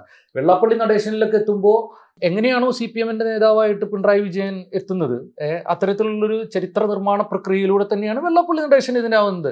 വെള്ളാപ്പള്ളി നടേശൻ അല്ലെങ്കിൽ വെള്ളാപ്പള്ളി നടേശനെ പോലെ മറ്റൊരാൾക്ക് വരാവുന്ന ഒന്നായിട്ട് അവിടെ ആ കാലം അതിനെ രൂപപ്പെടുത്തി വെച്ചേക്കാണ്. അപ്പോൾ ഞാൻ പറഞ്ഞു, ഈ SNDP തിരഞ്ഞെടുക്കുന്ന അങ്ങനെയാണ്. വളരെ പിന്നാക്ക സമുദായത്തിൻ്റെ, കേരളത്തിൽ നിന്നുള്ളൊരു പിന്നാക്ക സമുദായത്തിൻ്റെ സംഘടനയായിട്ടുള്ള, ചരിത്രപരമായി നോക്കിക്കഴിഞ്ഞാൽ വേണമെങ്കിൽ ശ്രീനാരായണ ഗുരുവിലൊക്കെ എത്തി നിൽക്കാവുന്ന ഒരു സംഘടനയുടെ ചരിത്രത്തെ മുഴുവൻ ഹൈജാക്ക് ചെയ്യാൻ കൂടി പറ്റും എന്നുള്ളത് കൊണ്ടാണ് വെള്ളാപ്പള്ളി നടേശനെ പോലെ ഒരു നാനാവിധത്തിലുള്ള കള്ള് തൊട്ട് നാനാവിധത്തിലുള്ള കച്ചവടം നടത്തുന്ന കച്ചവട താല്പര്യങ്ങളുള്ള ഒരാളെ അവർ നിർത്തുന്നത്. വെള്ളാപ്പള്ളിയുടെ കച്ചവട താല്പര്യം അതിൽ വളരെ പ്രധാനമാണ്. കച്ചവട താല്പര്യങ്ങളുള്ള ആളുകളെ BJPക്ക് ഒപ്പം നിർത്താൻ വളരെ എളുപ്പമാണ്. കാരണം ഈ കേന്ദ്രത്തിലെ ഈ രാഷ്ട്രീയ അധികാരം ഉപയോഗിച്ചുകൊണ്ട് വളരെ എളുപ്പത്തിൽ നിർത്തും. ID അത് ഇതൊക്കെ വെച്ചിട്ട് പിണറായി വിജയനെ പോലും അങ്ങനെ കൂടെ നിർത്താൻ പറ്റുന്നതാണ് ഇപ്പോൾ ആൾക്കാർ പറഞ്ഞുകൊണ്ടിരിക്കുന്നത്. ഇത്തരം കേന്ദ്രത്തിലെ രാഷ്ട്രീയ അധികാരം ഉപയോഗിച്ചിട്ട് കേസ് മാറ്റി വയ്ക്കുന്നത് ഡൽഹി കോടതിയിലെയും സുപ്രീം കോടതിയിലെയും ലാവ്ലിനും മറ്റേ മൂപ്പരുടെ മകള് വേർഡ് ഫയൽ കറക്റ്റ് ചെയ്ത് കൊടുക്കാനായിട്ട് 1 കോടി രൂപ വാങ്ങിയ കേസ് മാറ്റി വയ്ക്കുന്നതും ഇങ്ങനെയാണെന്നാണ് പറയുന്നത്. ഇത്തരത്തിൽ വളരെ കൃത്യമായിട്ട് സംഘപരിവാറിന് ഇറങ്ങിച്ചെല്ലാൻ കഴിയാത്ത ചില മേഖലകളിലേക്ക് ഇറങ്ങുന്നതിന് വേണ്ടി കേരളീയ സമൂഹത്തെ ഹിന്ദുത്വ രാഷ്ട്രീയത്തിൻ്റെയും ഹിന്ദുത്വ പ്രത്യയശാസ്ത്രത്തിൻ്റെയും ഒരു മേഖലയിലേക്ക്, ഒരു തലത്തിലേക്ക് എത്തിക്കുന്നതിന് വേണ്ടിയിട്ട് അവർക്ക് കേരളത്തിൽ അതിനുപയോഗിക്കാൻ പറ്റുന്ന ഒരാൾ ഈ SNDPയുടെ ഒരു നേതാവിനെയാണ് അവർക്ക് ഉപയോഗിക്കാൻ കഴിയുക. അതുകൊണ്ടാണ് ഈ നായരല്ല അവരെടുത്ത്, ഈ പെരുന്നാപ്പൂപ്പ് സുകുമാരൻ നായരല്ല അവര് അതിനുവേണ്ടി തെരഞ്ഞെടുത്തേ, ഇങ്ങോരെ എടുത്തേ. 2ാം ഘട്ടത്തിലാണ് പെരുന്നാപ്പൂപ്പ് പ്രത്യക്ഷപ്പെടുന്നത്. അതെന്താ കാരണം? സുകുമാരൻ നായർ പറഞ്ഞ കേരളത്തിലെ നായന്മാർ പ്രത്യേകിച്ച് ആർക്കെങ്കിലും വോട്ട് ചെയ്യും? ഇല്ല. ഇതിനു മുമ്പ് നരസിംഹറാവു ചെരുപ്പിട്ട് കയറി അയാളുടെ സെക്യൂരിറ്റി ഗാർഡ്സ് എന്നുള്ള മട്ടിൽ ഇപ്പോൾ തകർത്ത് കളിയെന്നൊക്കെ പറഞ്ഞിട്ട് ഒന്നും സംഭവിച്ചില്ല. നായന്മാരുടെ വോട്ട് കഴിഞ്ഞ സർവേക്ക് പ്രകാരം ഓൾറെഡി BJPക്കും കോൺഗ്രസിനുമായിട്ടാണ് പോയിക്കൊണ്ടിരിക്കുന്നത്. ബാക്കി കുറച്ച് നായന്മാരാണ് ഈ മന്ത്രിസഭയിൽ മന്ത്രിമാരുമാണ് അല്ലേ? 10 ആളെത്തിണ്ടല്ലോ ഇതിൽ. അപ്പോൾ നായന്മാരുടെ വോട്ട് ഏതാണ്ട് ആ മട്ടിൽ വിഭജിച്ചു കഴിഞ്ഞു. അപ്പോൾ അതിലിനി വലിയ നീക്കുപോക്കുകൾക്കൊന്നും വലിയ പ്രസക്തിയില്ല. സ്വാഭാവികമായിട്ടും മറ്റു പല സംസ്ഥാനങ്ങളിലും സംഭവിച്ച പോലെ കേരളത്തിലും ഈ സവർണ എലീറ്റിൻ്റെ വോട്ട് കോൺഗ്രസിൽ കുറച്ച് ബാക്കി നിൽക്കുന്നുണ്ടെങ്കിൽ അത് BJPയിലേക്ക് പതുക്കെ ചെല്ലാനുള്ള സാധ്യതയുമുണ്ട്. അത് ദീർഘകാലത്തിലാണ് സംഭവിക്കുക. ഈ വരുന്ന തെരഞ്ഞെടുപ്പിൽ ഉടനെ തന്നെ ഇത് സംഭവിക്കണമെന്നില്ല. അങ്ങനെ സംഭവിക്കാതിരിക്കാൻ കൂടി വേണ്ടിയിട്ടാണ് ഈ ആചാര സംരക്ഷണം മുതലായ സാധനങ്ങളിൽ BJPക്കാരെക്കാൾ സ്ട്രോങ് ആയിട്ട് കോൺഗ്രസ്സുകാർ നിൽക്കുന്നത്. വളരെ പിന്തിരിപ്പനായിട്ടുള്ളൊരു പരിപാടിയാണ് അവരാ ചെയ്തുകൊണ്ടിരിക്കുന്നത്. അപ്പോൾ ഈ ഹിന്ദുത്വത്തിൻ്റെ ഈ പ്രത്യയശാസ്ത്ര അജണ്ടയെ സ്വാഭാവികവൽക്കരിക്കുക, നോർമലൈസ് ചെയ്യുക എന്ന് പറഞ്ഞൊരു പരിപാടിക്കാണ് നിൽക്കുന്നത്. അപ്പോൾ ഈ നോർമലൈസ് ചെയ്യുന്നതിനോടൊപ്പം സ്വാഭാവികമായിട്ടും ഈ അജണ്ടയ്ക്ക്, ഈ ഫാഷിസ്റ്റ് ഹിന്ദുത്വ പ്രത്യയശാസ്ത്രത്തിന് അതിൻ്റെ ദംഷ്ടമൊക്കെ കാണിക്കാതെ പറ്റില്ല. ഞങ്ങൾ ഇങ്ങനെയൊക്കെയാണ്, അവസാന ഘട്ടത്തിലാണ് കീചകനെ കൊല്ലും എന്നുണ്ടെങ്കിൽ പോലും ഇപ്പം തന്നെ ഞങ്ങൾ രൗദ്രഭീമനാണ് എന്ന് കാണിക്കുന്നതിന് അവർക്ക് എന്ത് പറയണം? മുസ്ലിങ്ങളെ കുറിച്ച് പറയണം, ഒക്കെ പറയണം. നമ്മൾ നോക്കിയാൽ അറിയാം. ഇപ്പോൾ സുരേന്ദ്രനൊന്നും പറഞ്ഞിട്ടില്ല അതുവരെ. ഇത്രയും വെള്ളാപ്പള്ളി പറയുന്ന പോലെ സുരേന്ദ്രനോ ശ്രീധരൻപിള്ളയോ മറ്റോ പറഞ്ഞിട്ടുണ്ടോ? പറഞ്ഞിട്ടില്ല. വെള്ളാപ്പള്ളിയെ കൊണ്ടാണ് പറയിപ്പിക്കുന്നത്. വെള്ളാപ്പള്ളി പറഞ്ഞത് ശരിയാണ് എന്ന് പറയുന്നത് പോലും സുരേന്ദ്രനും ശ്രീധരൻപിള്ളയല്ല. അവിടെയാണ് നേരത്തെ ദാമോദർ പ്രസാദ് പറഞ്ഞ മറ്റൊരു സഖ്യത്തിൻ്റെ വലിയ അപകടമിരിക്കുന്നത്. ഈ ഹിന്ദുത്വ പ്രത്യയശാസ്ത്രത്തിൻ്റെ വെറുപ്പിൻ്റെ അജണ്ടയെയും അവരുടെ രാഷ്ട്രീയാധികാരത്തിലുള്ള പോക്കിനെയും സുഗമമാക്കുന്നതിന് വേണ്ടിയിട്ട് അവരിറക്കി വിട്ട ഒരു പിന്നോക്ക സമുദായത്തിൻ്റെ, ഇതുവരെ CPIM-നൊപ്പം ബഹുഭൂരിപക്ഷം ഉൾപ്പെടുന്ന ഇഴവന്മാരും CPM-ൻ്റെ ഒരു വോട്ട് ബാങ്ക് എന്ന് പറയാവുന്ന തരത്തിൽ ചരിത്രപരമായ കാരണങ്ങളിൽ നിന്നുള്ള ആളുകളെ അതിൽ BJPയിലേക്കോ ആ പ്രത്യയശാസ്ത്ര അജണ്ടയിലേക്കോ കൊണ്ടുപോകുന്നൊരു പരിപാടി ആണ് വെള്ളാപ്പള്ളി നടേശൻ ചെയ്യുന്നത്. അതിനെ പിന്തുണച്ചുകൊണ്ട് വെള്ളാപ്പള്ളിയെ പിണറായി വിജയൻ ആദരിക്കുന്നു. അത് കഴിഞ്ഞാൽ വെള്ളാപ്പള്ളി മുസ്ലിങ്ങൾ കാരണം ഞങ്ങൾക്ക് ജീവിക്കാൻ പറ്റുന്നില്ല എന്ന് പറയുന്നു. ഉടനെ തന്നെ അയാളുടെ പിറന്നാളിന് 4 മന്ത്രിമാരോ മറ്റോ പോയിട്ടാണ് ആലപ്പുഴയിൽ തമ്മിച്ചത്. പ്രസാദൊക്കെ CPIയുടെ സംസ്ഥാന സമിതി അംഗമാണോ? ഈ കൃഷിമന്ത്രിയില്ലേ ആണോ അത് വെള്ളാപ്പള്ളിയുടെ കാര്യസ്ഥനാണോ എന്ന് നാട്ടുകാർക്ക് സംശയം തോന്നുന്നതില്ല. ഈ അല്ലേ, അവിടെയാണ് മൂപ്പര്. അതിന് 4 ദിവസം മുമ്പൊക്കെ അവിടെ പോയി എന്താ അന്യർക്ക് കുമാരനാശാൻ്റെ കവിതയൊക്കെ ചൊല്ലി. വെള്ളാപ്പള്ളിയെ സംബന്ധിച്ച് വെള്ളാപ്പള്ളി ഒരു പക്ഷേ ആദ്യമായിട്ടായിരിക്കും അത് കേൾക്കണം. അപ്പോൾ എന്നാലും അതങ്ങനെ പറഞ്ഞു കൊടുത്തത്. അപ്പോൾ ഈ ഒരു പ്രശ്നം സമ്പൂർണ്ണമായിട്ട് CPIM ഇതിൻ്റെ ഒപ്പം തന്നെയാണ്. കാരണം അവർക്ക് ഇപ്പോൾ പ്രസാദ് പറഞ്ഞാൽ എൻ്റെ ഒരു അഭിപ്രായ വ്യത്യാസം അതാണ്. നമുക്കൊക്കെ മനസ്സിലാവുന്നൊരു കാര്യം ബിനോയ് വിശ്വത്തിന് മനസ്സിലാവുന്നില്ല എന്നോ അല്ലെങ്കിൽ നമ്മളൊക്കെ എതിർക്കുന്നൊരു കാര്യം എതിർക്കാതിരിക്കുകയോ ചെയ്യുന്നില്ലല്ലോ. വെള്ളാപ്പള്ളി ഇത്രയും കടുത്ത മുസ്ലിം വിരുദ്ധ, ന്യൂനപക്ഷ വിരുദ്ധ, മതേതര വിരുദ്ധ പ്രസ്താവനകൾ നടത്തിക്കൊണ്ടിരിക്കുന്ന കാലത്താണ് CPIയുടെ സംസ്ഥാന സമ്മേളനം വരുന്നത്. അപ്പോൾ മൂപ്പരൊക്കെ കൂടിപ്പോയിട്ട് 3 ലക്ഷം റുപ്യ സംഭാവനയും വാങ്ങിപ്പോന്നു, സന്തോഷം എന്ന് പറഞ്ഞിട്ട്. ഈ ഇത്രയും വലിയൊരു അധമവർഗീയ വ്യാപാരിയുടെ പണം കൊണ്ട് CPIയുടെ സമ്മേളനം നടത്തണ്ട എന്ന് തീരുമാനിക്കാൻ ആ സമ്മേളനം ഞങ്ങൾ കുറച്ച് ചെലവിൽ നടത്തിക്കൊള്ളാം എന്നല്ല അവർ തീരുമാനിച്ചത്. പറയുമ്പോൾ CPIക്കാർ കമ്മ്യൂണിസ്റ്റുകാരിലെ സോമയാജികളാണ്. അവരെ കഴിഞ്ഞിട്ടേ പിന്നെ ബാക്കി കമ്മ്യൂണിസം ഉള്ളൂ. പക്ഷെ അവരും ഈ കാശ് അവർ വാങ്ങിക്കൊണ്ടുവരാണ് ഉണ്ടായത്. അപ്പോൾ ഇവർ വളരെ കൃത്യമായിട്ട് നേരത്തെ പ്രസാദ് പറഞ്ഞാണ് അതിൻ്റെ അജണ്ട, എങ്ങനെയെങ്കിലും ഭരണം പിടിക്കുക എന്നുള്ളത്. പക്ഷേ പ്രസാദ് പറഞ്ഞ അടുത്ത വരിയോട് എനിക്ക് യോജിപ്പില്ല. ഭരണം കിട്ടിക്കഴിഞ്ഞാൽ നമുക്കിത് ശരിയാക്കാം എന്നൊന്നും അവർ വിചാരിക്കുന്നില്ല. അവർ പക്ഷേ ഇതിൻ്റെയൊക്കെ ഒപ്പം തന്നെയാണ്. അവർക്ക് വളരെ കൃത്യമായിട്ട് ഈ ഭൂരിപക്ഷ അവർക്ക് അവർ ഈ പറയുന്ന മാർക്സിയൻ പ്രത്യയശാസ്ത്രത്തോടോ വർഗരാഷ്ട്രീയത്തോടോ പ്രത്യേകിച്ച് യാതൊരു യോജിപ്പുമില്ല. അവർ വളരെ കൃത്യമായിട്ടും ഈ കുത്തക മൂലധനത്തിൻ്റെയും അതുപോലെ തന്നെ അതിനെ സാധ്യമാക്കുന്ന രാഷ്ട്രീയാധികാരത്തിൻ്റെയും ഒപ്പമാണ് കേരളത്തിലെ ഈ കമ്മ്യൂണിസ്റ്റ് പാർട്ടി എന്നുള്ളൊരു പാർട്ടി. അത് ഈ സമ്മേളനം വരുമ്പോൾ പന്നരിവാളംപള്ളിയിലോ ബലികുടീരങ്ങളോ പാട്ടൊക്കെ വയ്ക്കും എന്നല്ലാതെ അതിന് പ്രത്യേകിച്ച് ഇതുമായിട്ട് യാതൊരു ബന്ധവുമില്ലാത്ത ഒരു സാധനമാണത്. അപ്പോൾ അതുകൊണ്ട് ഇലക്ഷൻ കഴിഞ്ഞിട്ട് എന്ത് ശരിയാക്കാം? ഒന്നും ശരിയാക്കേണ്ട കാര്യം അവർക്കില്ല. അവർ BJPയുമായിട്ട് പോലും ഒരു തരത്തിൽ സന്ധി ചെയ്യാൻ തയ്യാറാണ്. പക്ഷേ ഒരു അൺസെറ്റ് എഗ്രിമെൻ്റ് ആണത്. ഇപ്പോൾ നമ്മൾ നോക്കിയാൽ അറിയാം, കേരളത്തിൽ ഇടയ്ക്ക് ഈ ഗവർണർ എന്തെങ്കിലും പറയുമ്പോൾ SFIയുടെ കുറച്ച് വിദ്യാർത്ഥികളെ ആ രാജ്ഭവൻ്റെ മുമ്പിൽ, ഇപ്പോൾ ലോക് ഭവൻ അതിൻ്റെ മുമ്പിൽ ഇട്ടിട്ട് ബഹളം കൂട്ടിക്കുക എന്നല്ലാതെ BJPയുടെ പ്രത്യയശാസ്ത്ര അജണ്ടയ്ക്കെതിരെ കേരളത്തിൽ CPIM കുറച്ച് കാലമായിട്ട് എന്ത് തരത്തിലുള്ള വലിയ ആക്രമണമാണ് നടത്തിയത്? നമ്മളിപ്പോൾ അവരുടെ പ്രസംഗമൊക്കെ കേട്ടാൽ അറിയുന്നത് കോൺഗ്രസ് ആണ് ഇന്ത്യയുടെ പ്രധാന ശത്രു എന്നുള്ളതാണ്. അത് തെറ്റായൊരു ഇതാണ്. ഇത് കോൺഗ്രസിനെ നമ്മൾ അനുകൂലിക്കുന്നുകൊണ്ടല്ല. കോൺഗ്രസ് അല്ല ഇന്ത്യയിൽ ഇന്ത്യൻ ജനാധിപത്യവും ഇന്ത്യയുടെ മതേതരത്വവും ഇന്ത്യയുടെ ബഹുസ്വര ഫെഡറൽ സമൂഹവും നേരിടുന്ന ഏറ്റവും വലിയ വെല്ലുവിളി. നമുക്ക് കോൺഗ്രസിനോട് മറ്റ് യോജിപ്പുകൾ ഉണ്ടായിട്ടില്ല. ഇത് CPIM ദേശീയ തലത്തിൽ അംഗീകരിച്ചുകൊണ്ടാണല്ലോ ഇന്ത്യ മുന്നണിയായിട്ട് അവർ നിൽക്കുന്നതും. ബംഗാളിൽ കോൺഗ്രസുമായിട്ട് പരസ്യധാരണയിൽ അവർ തെരഞ്ഞെടുപ്പിൽ മത്സരിക്കുന്നു. പക്ഷേ കേരളത്തിൽ മുഴുവൻ BJP അല്ല അവർ പറയുന്നത്. ഇപ്പോഴും ബാബറി മസ്ജിദ് തകർക്കുമ്പോൾ 14 ഭാഷ അറിയാമായിരുന്നു നരസിംഹറാവു മിണ്ടിയില്ല എന്നൊക്കെ പറയുന്നത്. ബാബറി മസ്ജിദ് തകർന്ന് അവിടെ രാമക്ഷേത്രം സ്ഥാപിച്ചിട്ട് പാർലമെന്റിലടക്കം ചെങ്കോലും കൊണ്ടുവന്ന് വെച്ച് കഴിഞ്ഞു. അപ്പോഴും ബാബറി മസ്ജിദിൻ്റെ അവിടുന്ന് വണ്ടി കിട്ടിയിട്ടില്ല. ഇതിൻ്റെ പ്രശ്നം ചരിത്രത്തെ എങ്ങനെയാണോ മാർക്സിസ്റ്റുകാർ ചരിത്രത്തെ കാണുന്നത്, അത്തരത്തിലുള്ള യാതൊരു തരത്തിലുള്ള വിശകലന സാധ്യതകൾ ഉപയോഗിക്കാതെ 2020 എങ്ങനെയാണോ ഒരു രാഷ്ട്രീയ സഖ്യത്തിൽ ഏർപ്പെടുന്നത് അതേ താല്പര്യങ്ങളാണ് CPIനുള്ളത്. അധികാരത്തിലേക്ക് എങ്ങനെ എത്താം എന്നുള്ളത് മാത്രമാണ്. അതിൻ്റെ ഇടയിൽ ഒരു തമാശ, കേന്ദ്രമന്ത്രിയായിരുന്ന RPIയുടെ നേതാവ് രാംദാസ് നദാവ്ലെ എന്ന് പറയുന്ന കക്ഷി NDAയുടെ സഖ്യകക്ഷിയാണ്, കേന്ദ്രമന്ത്രിയും കൂടെ. പുള്ളി CPIനെ, പിണറായി വിജയനെ NDAയിലേക്ക് സ്വാഗതം ചെയ്തിട്ടുണ്ട്. അല്ലല്ല, ഇപ്പൊ ക്ഷണിച്ചിട്ട് കഴിഞ്ഞ ദിവസം ക്ഷണിച്ചിട്ടുണ്ട്. അല്ല, NDAയിലേക്ക് ഒരു സഖ്യകക്ഷിയായിട്ട് ക്ഷണിക്കപ്പെടാനും മാത്രമുള്ള ഒരു പാർട്ടിയായിട്ട് പിണറായി വിജയന്റെ CPIനെ തോന്നുന്നു എന്നുള്ളതാണ് അതിൻ്റെ അകത്ത് ഒരു തമാശ. ഈ മുസ്ലിം ഇപ്പൊ ഈ നമ്മളീ പറയുന്ന NSSും SNDPയും തമ്മിലുള്ള ഐക്യ ചർച്ച ഈ മുസ്ലിം ന്യൂനപക്ഷ രാഷ്ട്രീയത്തെ എങ്ങനെയാണ് മാറ്റിത്തീർക്കുക എന്നുള്ളത് ഒരു ചോദ്യമാണ്. അതായത് ഈ തദ്ദേശ തെരഞ്ഞെടുപ്പിലെ പോലെ സാമുദായികമായിട്ടുള്ള ഒരു ഏകീകരണം ഉണ്ടാകുമോ? അതൊരു വോട്ട് ഇതായിട്ട് രൂപപ്പെടുമോ? അല്ലെങ്കിൽ വർഗീയമായിട്ടുള്ളൊരു ധ്രുവീകരണം ഉണ്ടാവാനുള്ള സാധ്യതയുണ്ടോ? ഈ ചർച്ചകൾ ഇങ്ങനെ പുരോഗമിച്ചുകൊണ്ടിരിക്കുമ്പോൾ ഞാൻ അന്വേഷിച്ചുകൊണ്ടിരുന്നത് എന്തുകൊണ്ടാണ് SNDP യോഗത്തിൻ്റെ ഇന്നത്തെ ജനറൽ സെക്രട്ടറി, SNDP യോഗത്തിൻ്റെ ആദ്യത്തെ ജനറൽ സെക്രട്ടറി ആശാൻ, അപ്പം ആശാനാണ് ഒരുപക്ഷെ വെള്ളാപ്പള്ളി ഇന്ന് പറയുന്നതിനേക്കാൾ വലിയ മുസ്ലിം ഈ വിരുദ്ധത പറഞ്ഞിട്ടുണ്ടായിരുന്നു. അല്ലെ, ക്രൂര മുഹമ്മദർ ചിന്തിയ ഹൈന്ദവ ചോരയാൽ ചുവന്നെഴു വേറെ നാട്ടിൽ നിന്നാണ്. അമ്മമാരില്ലേ, സോദരിമാരില്ലേ, ഈ മൂർഖർക്ക് ഈശ്വര ചിന്തയില്ലേ. അല്ലെ, മാപ്പിള എന്നൊരു വാക്കും കഴിക്കുന്നു, വേപ്പിലയേക്കാൾ ചെവിക്ക് തന്നെ എന്നാണ്. അപ്പം അത്ര വലിയൊരു മുസ്ലിം വിരുദ്ധത പറയുന്ന നേതാവ് SNDP യോഗത്തിൻ്റെ ജനറൽ സെക്രട്ടറി ആയിരുന്നു.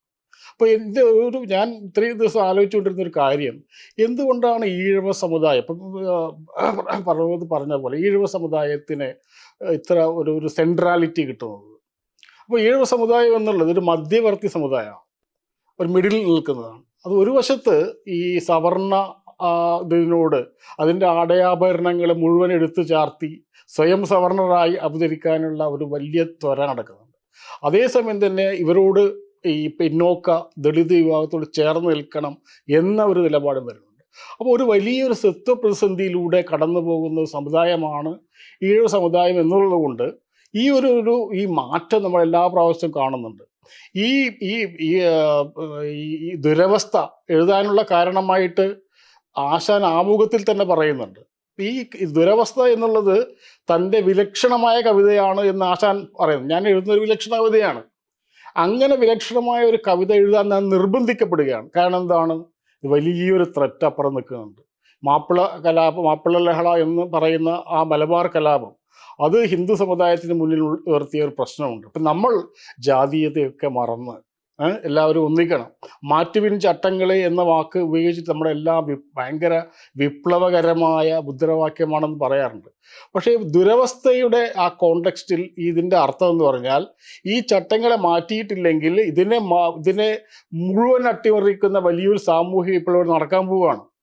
ആ വിപ്ലവത്തെ തടയണമെങ്കിൽ നിങ്ങൾ അവിടെയൊക്കെ ഇവിടെയൊക്കെ മാറ്റി നമ്മൾ തമ്മിലുള്ള പ്രശ്നങ്ങളൊക്കെ മാറ്റി നിർത്തിക്കൊണ്ട് ഒരു ഏകീകരണം ഉണ്ടാകുക, ഹിന്ദു ഏകീകരണം. എക്സാക്റ്റ് ആ ഒരു കോൺസെപ്റ്റാണ് ഇപ്പോഴും നടക്കുന്നത്. അതിൻ്റെ ഇടയിൽ ഒരുപാട് നടക്കുന്നുണ്ട്. ഈ ആശാൻ മതപരിവർത്തനത്തിനെതിരായിരുന്നു. കാരണം മതപരിവർത്തനം എന്നുള്ളത് ഹിന്ദു മതത്തെ തകർക്കുന്ന സമ്പ്രദായമാണെന്ന് അദ്ദേഹം മതപരിവർത്തന രസവാദം എന്നുള്ള ചെറിയൊരു ബുക്ക് തന്നെ എഴുതിയിട്ടുണ്ട്. ആ സമയത്താണ് അസവർണർക്ക് നല്ലത് ഇസ്ലാം എന്നൊരു പുസ്തകം രചിക്കപ്പെടുന്നത്. അത് ഈഴവരാണ് എഴുതുന്നത്. അത് കെ സുകുമാരനും KP തയ്യിലും MK ഭാസ്കരനും കൂടിയിട്ടാണ് അസവർണർക്ക് നല്ലത് ഇസ്ലാം എന്ന് പറഞ്ഞ പുസ്തകം എഴുതുന്നത്. പിന്നെ കുറച്ച് കഴിയുമ്പോൾ ആണ് R ശങ്കറും നേരത്തെ പറഞ്ഞ മന്നത്തിൻ്റെയും പ്രശ്നം വരുന്നത്. പിന്നെ കഴിയുമ്പോഴാണ് സംവരണ സമുദായം മുന്നിൽ ഉണ്ടാവുന്നത്. ധീവര സഭയും ദിനകരനും കൂടിയിട്ട് ഒരു പിന്നോക്കം ഉണ്ടാവും. മാത്രമല്ല നമ്മുടെ ശാശ്വതീകാനന്ദ സ്വാമിയുടെ കാലത്താണ് ശിവഗിരി മഠം പിടിക്കാനുള്ള RSSന്റെ പദ്ധതിക്കെതിരെ മദനിയുമായിട്ട് ചേർന്നിട്ടാണ് സമരം നടക്കുന്നത്. അതിനുശേഷം പിന്നീട് എന്ത് സംഭവിക്കുന്നു? പിന്നീട് നാരായണ പണിക്കരും വെള്ളാപ്പള്ളി നടേശനും കൂടി രാമലക്ഷ്മണന്മാരായിട്ട് എന്തുകൊണ്ടാണ് ഇത്ര ഈ ഒരു ചാഞ്ചാട്ടം ഉണ്ടാകുന്നത്? നേരെ വിപരീത ധ്രുവങ്ങളിലേക്കാണ് മാറുന്നത്. അപ്പോൾ അതിനൊരു കാരണം ഞാൻ മനസ്സിലാക്കുന്നത് ഈഴവ സമുദായത്തിൻ്റെ അടിസ്ഥാനപരമായൊരു പ്രശ്നമുണ്ട് ഇതിൽ. ഇപ്പോഴും അത് നിലനിൽക്കുന്നത് അതിലെ സവർണവൽക്കരണം ഏതാണ്ട് പൂർണ്ണമായി കഴിഞ്ഞു. ഈഴവ സമുദായത്തിൻ്റെ സവർണവൽക്കരണം ഏതാണ്ട് പൂർണ്ണമായി കഴിഞ്ഞിട്ടുണ്ട്. അപ്പം ഇത് നാച്ചുറലി ഇനി എങ്ങോട്ടാണ് പോകേണ്ടത്? അത് പോകുന്ന എല്ലാവരും ഇപ്പോൾ വിചാരിക്കുന്നത് LDFിലേക്ക് പോകുന്നു, CPMലേക്ക് വോട്ട് കിട്ടും എന്നുള്ളതാണ്. ആ പോക്ക് വളരെ കൃത്യമായിട്ടും അത് സംഘപരിവാര രാഷ്ട്രീയമാണ്. ഇപ്പം ഹിന്ദു ഏകീകരണം എന്നുള്ള അജണ്ട അത് അടിസ്ഥാനപരമായിട്ട് RSS അജണ്ടയാണ്. അത് കൊണ്ടാണല്ലോ ഈ മാധവ്ജി സ്ഥാപിച്ച ഇതുണ്ടല്ലോ തന്ത്രവിദ്യാപീഠം. എല്ലാ ഈഴവരെയും പുലയരെയും ഒക്കെ തന്ത്രവിദ്യ പഠിപ്പിക്കുക, എല്ലാവരെയും ഇതിൻ്റെ കീഴിൽ കൊണ്ടുവരിക. പക്ഷെ അവിടുന്ന് പഠിച്ച് പുറത്തിറങ്ങി ഒരുത്തിനെ ജോലി കൊടുക്കില്ല. അത് വേറെ കാര്യം. അതാണ് ഈ കോൺട്രഡിക്ഷൻ എന്ന് പറയുന്ന സംഭവം ഉണ്ടാകുന്നത്. അത് ഈ ഒരു സാധനമുണ്ട്. നമ്മൾ പറയുന്ന ഈ ഐക്യം എന്നുള്ളത് അത് അടിസ്ഥാനപരമായി വൈരുദ്ധ്യങ്ങൾ നിറഞ്ഞതാണ്. ആ വൈരുദ്ധ്യങ്ങൾ ഓവർകം ചെയ്യണമെങ്കിൽ നമ്മൾക്ക് അപ്പുറത്തൊരു ശത്രുവിനെ കാണാം. ആ ശത്രുവാണ് മുസ്ലിം എന്നുള്ളത്. മുസ്ലിമിനെ കാണിച്ചുകൊണ്ടല്ലാതെ നിങ്ങൾക്കൊരു ഹിന്ദു ഏകീകരണം കേരളത്തിലോ ഇന്ത്യയിലോ സാധ്യമല്ല, അത് തിരിച്ചറിയുന്നു. അതുകൊണ്ട് ഇവർ ചെയ്യുന്നത് ഇപ്പോൾ ഹിന്ദുവിനെ ആശാൻ പറഞ്ഞ അതേ കാര്യമാണ്. മാപ്പിള ലഹള ഇതുപോലത്തെ ലഹള ഇനി നടക്കാതിരിക്കണമെങ്കിൽ നായരും നമ്പൂതിരിയും ഈഴവനും പുലയനും ഒക്കെ ഒരുമിക്കണം. അതുകൊണ്ടാണ് സാവിത്രിയും ചാത്തനെയും ഒരുമിച്ചിട്ടുള്ള ഒരു കവിത അദ്ദേഹം ഉണ്ടാക്കുന്നത്. വളരെ ആർട്ടിഫിഷ്യലായിട്ട് ഉണ്ടാക്കിയ സാധനം. നമുക്ക് അത് ദുരവസ്ഥ വായിച്ചുള്ള എല്ലാവർക്കും അറിയാം. അത് വളരെ കൃത്രിമമാക്കി ഉണ്ടാക്കിയിട്ടുള്ള സാധനമാണ്. സാവിത്രി ചാത്തനെ സ്വീകരിക്കുന്നത് പുലയർക്കുള്ള ആചാരങ്ങളൊക്കെ മാറ്റിയിട്ടാണ് സ്വീകരിക്കുന്നത്. അത് പുലയനെ പോലെ സ്വീകരിക്കുകയല്ല, പുലയനെ പരിഷ്കരിച്ചിട്ട് നമ്പൂതിരിയാക്കിയിട്ട് സ്വീകരിക്കുക എന്നുള്ളതാണ്. അപ്പോൾ ഇത് മാനുഫാക്ചേർഡ് ഇതാണ്. ഇതിലൊരു കാര്യം നിൽക്കില്ല. ഈ പറഞ്ഞ ഐക്യം പറയുന്ന ഹിന്ദു നായാടി മുതൽ നമ്പൂതിരി വരെ ഇപ്പം നസ്രാണിയും ചേർത്തിട്ടുണ്ട്. നസ്രാണിനകത്തില്ല, ഇപ്പോഴില്ല, അത് വരികയില്ല അവർ. കാരണം അവർക്ക് വോട്ട് ഏതാണ് തീരുമാനിച്ചിട്ടുണ്ട്, സഭ തീരുമാനിച്ചിട്ടുണ്ട് UDFിൻ്റെ കൂടെ നിൽക്കുമെന്ന്. അതുകൊണ്ടാണ് അവർ KM മാണി ഗ്രൂപ്പിനെ കൊണ്ടുവരാൻ ശ്രമിക്കുന്നുണ്ട്. അപ്പോൾ സഭ അതിനകത്ത് നസ്രാണിനകത്തില്ല. അത് വെറുതെ പറയുന്നതാണെങ്കിലും പിന്നെ ഇദ്ദേഹം പറഞ്ഞ മറ്റേ ജമാഅത്ത് ഇസ്ലാമി ഒരു ചർച്ച ചെയ്യും, അതൊക്കെ വെറുതെ പറയുന്ന. ജമാഅത്ത് ഇസ്ലാമി ചർച്ച ചെയ്യാൻ പോകുന്നില്ല. മുസ്ലിം ലീഗും അല്ല ശത്രു, മുസ്ലിം വിഭാഗത്തിൽ തന്നെ ശത്രുവായി കണ്ടുകൊണ്ട്. അതുകൊണ്ടാണ് പറഞ്ഞത് കേരളത്തിൽ ക്രിസ്ത്യാനികൾ മുസ്ലിങ്ങളെ പേടിച്ചിട്ടാണ് ജീവിക്കുന്നതാണ്. അതെ. അപ്പോൾ ഇത് വളരെ കൃത്യമാണ്. ഇത് ഒരു ഈ ഈഴവ സമുദായത്തിനുള്ളിൽ ഉണ്ടായിട്ടുള്ള ഈ സവർണവൽക്കരണം അത് എങ്ങനെ ഉപയോഗിക്കും, ഞങ്ങൾക്ക് ഉപയോഗിക്കാം എന്നാണ് ഇപ്പോൾ താൽക്കാലികമായിട്ട് ഇവരൊക്കെ ഈ ഒന്നിച്ചു കഴിഞ്ഞാൽ ഈ വോട്ട് മുഴുവൻ ഇങ്ങോട്ട് വരും. ഇങ്ങ് വരുമോ ഇല്ലയോ എനിക്കറിയില്ല. പക്ഷെ ആ ടെംപ്ലേറ്റ് അത് RSSന്റെ സംഘപരിവാറിൻ്റെ ടെംപ്ലേറ്റാണ്. ഇന്ന് ഈ വോട്ട് ഇവിടേക്ക് പോവുകയാണെങ്കിൽ ഇതേപോലെ എടുത്തിട്ട് അപ്പുറത്തേക്ക് വെക്കാൻ പറ്റാവുന്ന ഒരു പ്രശ്നവും ഇല്ലാതെ വോട്ടുകൾ ഷിഫ്റ്റ് ചെയ്യാൻ പറ്റുന്നതാണ്. അപ്പൊ ഇത് ചോദ്യം വെച്ചത് ഇത് എങ്ങനെയാണ് മുസ്ലിം സമുദായത്തിനുള്ളിൽ ഒരു ഇതുണ്ടാവുന്നത്. അപ്പൊ ഒരു സാമാന്യമായി ചോദിക്കാവുന്ന ഒരു ചോദ്യമാണ് ഈ മുസ്ലിം ഐക്യം. ഇപ്പൊ എല്ലാ മുസ്ലിം സംഘടനകളും ഏതാണ്ട് ഐക്യപ്പെട്ടിട്ട് UDFന്റെ കൂടെയാണല്ലോ. ഈ മുസ്ലിം ഐക്യവും അപ്പുറത്ത് പറയുന്ന ഹിന്ദു ഐക്യവും തമ്മിൽ എന്തെങ്കിലും വ്യത്യാസമുണ്ടോ എന്നുള്ളതാണ്. ആ ഏറ്റവും പ്രധാനപ്പെട്ട വ്യത്യാസം ഈ മുസ്ലിം ഐക്യം എന്ന് പറഞ്ഞ സാധനം അതൊരു ലിവ്ഡ് എക്സ്പീരിയൻസ് ഉണ്ടായതാണ്. അത് ഈ നാഷണൽ ലെവലിൽ ഉണ്ടായിട്ടുള്ള ഈ വലിയ ഭീതി അത് തന്നെയാണോ കേരളത്തിൽ നടപ്പിലാക്കുന്നത് എന്നുള്ളൊരു ഭീതി. അപ്പോൾ അതിൻ്റെ അജണ്ടകൾ തന്നെയാണോ ഇവിടെ ഇപ്പം ജമാഅത്തെ ഇസ്ലാമി അധികാരത്തിൽ വന്ന മാറാട് ആവർത്തിക്കപ്പെടും എന്ന് പറയുന്നത്. അത് UDF അധികാരത്തിൽ വന്നു കഴിഞ്ഞാൽ അപ്പൊ അത് നമുക്കറിയാം. ഈ നമ്മളൊക്കെ റിപ്പോർട്ട് ചെയ്താണ് മാറാട്, അത് എന്താണ് പ്രശ്നം എന്നൊക്കെ അറിയാം. അത് ജമാഅത്ത് ഇസ്ലാമി യാതൊരു ബന്ധമില്ലാത്തതാണ്. അപ്പൊ അങ്ങനെ ഒരു ഭീതി ഉണ്ടാക്കിയിട്ടുണ്ട്. അപ്പോൾ ഒരു ഐക്യം എന്നുള്ളത് മുസ്ലിം സംഘടനകൾക്കിടയിൽ ഉണ്ടായിരുന്ന ആഭ്യന്തര പ്രശ്നങ്ങളൊക്കെ ഒരുപാട് ഇല്ലാതാവുകയും അതൊരു ഐക്യം ഉണ്ടാവുകയും ചെയ്തിട്ടുണ്ട്. ആ ഐക്യം എന്ന് പറയുന്നത് ഒരു ഭീതിയിൽ നിന്നുണ്ടാകുന്ന ഐക്യമാണ്, ഒരു സർവൈവൽ ഇൻസ്റ്റിങ്ക്റ്റുമായിട്ടുണ്ടാകുന്നതാണ്. മറ്റേ ഐക്യം എന്ന് പറയുന്നത് എന്താണ്, അത് ഒരു അധികാരം സ്ഥാപിക്കാനുള്ള ഐക്യമാണ്. അപ്പോൾ ഈ രണ്ട് ഐക്യത്തിൽ, കാരണം മുസ്ലിങ്ങൾ അപ്പുറത്ത് ഒന്നിച്ചിട്ടുണ്ടല്ലോ, അതുകൊണ്ട് നമ്മളും ഒന്നിക്കണം എന്ന് പറയുന്ന വളരെ കോമൺ സെൻസ് ആയിട്ടുള്ള ലോജിക്ക് നമുക്കിവിടെ അപ്ലൈ ചെയ്യാൻ പറ്റില്ല. തീർച്ചയായിട്ടും മുസ്ലിങ്ങൾക്കിടയിൽ വലിയ രീതിയിലുള്ള ഐക്യം ഉണ്ടായിട്ട് അതുകൊണ്ടാണ് ജമാഅത്തിനെതിരെ പറയുന്ന കാര്യങ്ങൾ ഏശാത്തത്. ജമാഅത്തെ ഇസ്ലാമി വലിയൊരു പ്രശ്നമാണ് എന്ന് 10 കൊല്ലം മുമ്പ് നമുക്കറിയാം. 10 കൊല്ലം മുമ്പ് ജമാഅത്തെ ഇസ്ലാമിയെ UDFലേക്ക് എടുക്കാൻ തീരുമാനിക്കുമ്പോൾ ഈ എല്ലാ മുസ്ലിം സംഘടനകളുള്ള ചെറുപ്പക്കാർ എല്ലാം യോജിച്ചു. അതിൽ സുന്നി മുജാഹിദ് ഒക്കെ യോജിച്ചിട്ട് UDFനെതിരെ നിലപാടെടുത്തു. ആരെ കൂട്ടാൻ പാടില്ല എന്ന് പറഞ്ഞു. ആ നിലപാട് ഇന്നില്ല. ഇന്നിപ്പോൾ ജമാഅത്തെ ഇസ്ലാമിയുടെ പ്രശ്നത്തെക്കുറിച്ച് നിങ്ങൾ ജിഫ്രി തങ്ങളോട് ചോദിക്കുമ്പോൾ അദ്ദേഹം പറയുന്നത് ജമാഅത്തെ ഇസ്ലാമിക്ക് ഞങ്ങൾ എതിരാണ്, പക്ഷേ അവർ ഏതെങ്കിലും മുന്നണിയിൽ ചേരുന്നതിനെ ഞങ്ങൾ എതിർക്കേണ്ടതില്ല. അത് തന്നെയാണ് മുജാഹിദ് നേതാവ് TP അബ്ദുള്ള കോയ മദനിയും പറയുന്നത്. അതായത് ജമാഅത്തെ ഇസ്ലാമി എന്നതിൽ കേന്ദ്രീകരിക്കേണ്ടതില്ല. ഒരു മുസ്ലിം സംഘടനയിൽ കേന്ദ്രീകരിച്ചിട്ട് നിങ്ങളുടെ എല്ലാ കുന്തമുനയും അതിലേക്ക് നീക്കുമ്പോൾ അതിൻ്റെ അർത്ഥം വേറെയാണ്. അപ്പോൾ തീർച്ചയായിട്ടും മുസ്ലിങ്ങൾക്കിടയിൽ ഒരു വലിയൊരു കൺസെൻസസ് ഉണ്ടായിട്ടുണ്ട്. ആ കൺസെൻസസ് ആരെങ്കിലും ഇല്ലാതാക്കണം എന്നുള്ളൊരു കൺസെൻസസ് അല്ല, മറിച്ച് ഒരു നിലനിൽപ്പ് തന്നെ ഒരു വലിയ പ്രശ്നമാകുമ്പോൾ അപ്പോൾ എല്ലാ ദിവസവും ഇങ്ങനെ പറഞ്ഞുകൊണ്ടിരിക്കുകയാണ്. അപ്പോൾ അതിൻ്റെ പേരിൽ ഉണ്ടാകുന്ന ഒരു ഐക്യവും മറ്റേ ഐക്യവും തമ്മിൽ നമ്മൾ ഒരിക്കലും ഇക്വേറ്റ് ചെയ്യാൻ പറ്റില്ല എന്നാണ് എൻ്റെ അഭിപ്രായം. കേരളത്തിന്റെ രൂപീകരണത്തിന് ശേഷമുള്ള പല ചരിത്ര സന്ദർഭങ്ങളിലും ഒരു പ്രതിരോധ ശക്തിയായിട്ടോ അല്ലെങ്കിൽ വർഗീയതയ്ക്കെതിരെ സംസാരിക്കുന്ന നേതാക്കളും ഒക്കെ ആയിട്ട് LDF അല്ലെങ്കിൽ CPM വളരെ ശക്തമായിട്ട് നിലനിന്നിട്ടുണ്ട്. പക്ഷേ ഇപ്പോൾ അത്തരം ഒരു ഉറച്ച ശബ്ദം അല്ലെങ്കിൽ ആർജവമുള്ള ശബ്ദം ഉറക്കെ പറയുന്നതിനുള്ള ഒരു വൈഷമ്യം അല്ലെങ്കിൽ ഇതിനെല്ലാം നിശബ്ദമായിട്ട് പിന്തുണയ്ക്കുന്ന ഒരു സമീപനം തന്നെയാണ് LDFും അതിൻ്റെ നേതാക്കളും CPMും അതിൻ്റെ നേതാക്കളും എല്ലാം എടുത്തുകൊണ്ടിരിക്കുന്നത്. ഇത് ഭാവി രാഷ്ട്രീയത്തെ, കേരളത്തിൻ്റെ മുന്നോട്ട് പോക്കിനെ എങ്ങനെ ബാധിക്കും എന്നാണ് തോന്നുന്നത്? കേരളത്തിലെ മുന്നോട്ട് പോക്കിനെയും ഇടതുപക്ഷത്തിന്റെ രാഷ്ട്രീയത്തിന്, ഇടതുപക്ഷം എന്ന് പറഞ്ഞാൽ CPM മാത്രമല്ല, ഒരു വലിയ നിയോജകമണ്ഡലമുണ്ട് കേരളത്തിൽ. പൊതുവിൽ ഇടതുപക്ഷത്തിനോട് അനുഭവം പുലർത്തുമ്പോൾ കോൺഗ്രസ് ആണെങ്കിൽ പോലും ഇടതുപക്ഷം അനുഭവം പുലർത്തുന്ന ഒരു വലിയൊരു രാഷ്ട്രീയ ലോകമുണ്ട് കേരളത്തിനകത്ത്. അപ്പോൾ അതിൻ്റെയൊക്കെ തന്നെ അത് എങ്ങനെ പ്രത്യാഘാതം സൃഷ്ടിക്കുന്നുള്ളതാണ് നമ്മുടെ മുമ്പിലെ ചോദ്യം.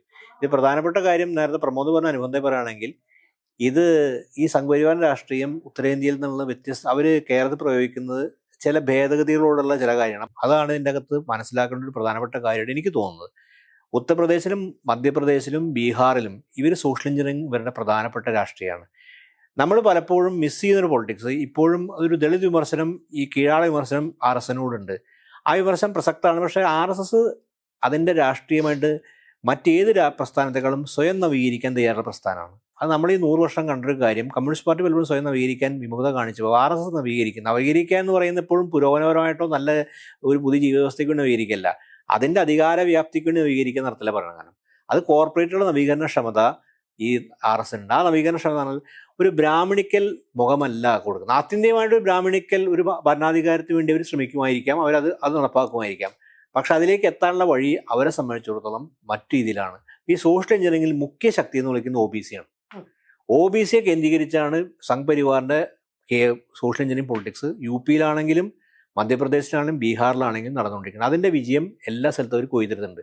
അതായത് ഈ സവർണ ഉപരി ജാതികളെ കേന്ദ്രീകരിച്ചല്ല BJPയുടെ മോഡിക്ക് ശേഷമുള്ള, അതായത് നമ്മൾ കാണുന്ന നരേന്ദ്രമോദി 2014 ശേഷം ഉള്ള രാഷ്ട്രീയം. ഗുജറാത്തിലാണ് ഗുജറാത്തിലും മോഡി പരീക്ഷിച്ചതാണ്. 2014 ശേഷമുള്ള രാഷ്ട്രീയം ഈ സോഷ്യൽ എഞ്ചിനീയറിംഗ് കേന്ദ്രീകരിച്ചിട്ടാണ്.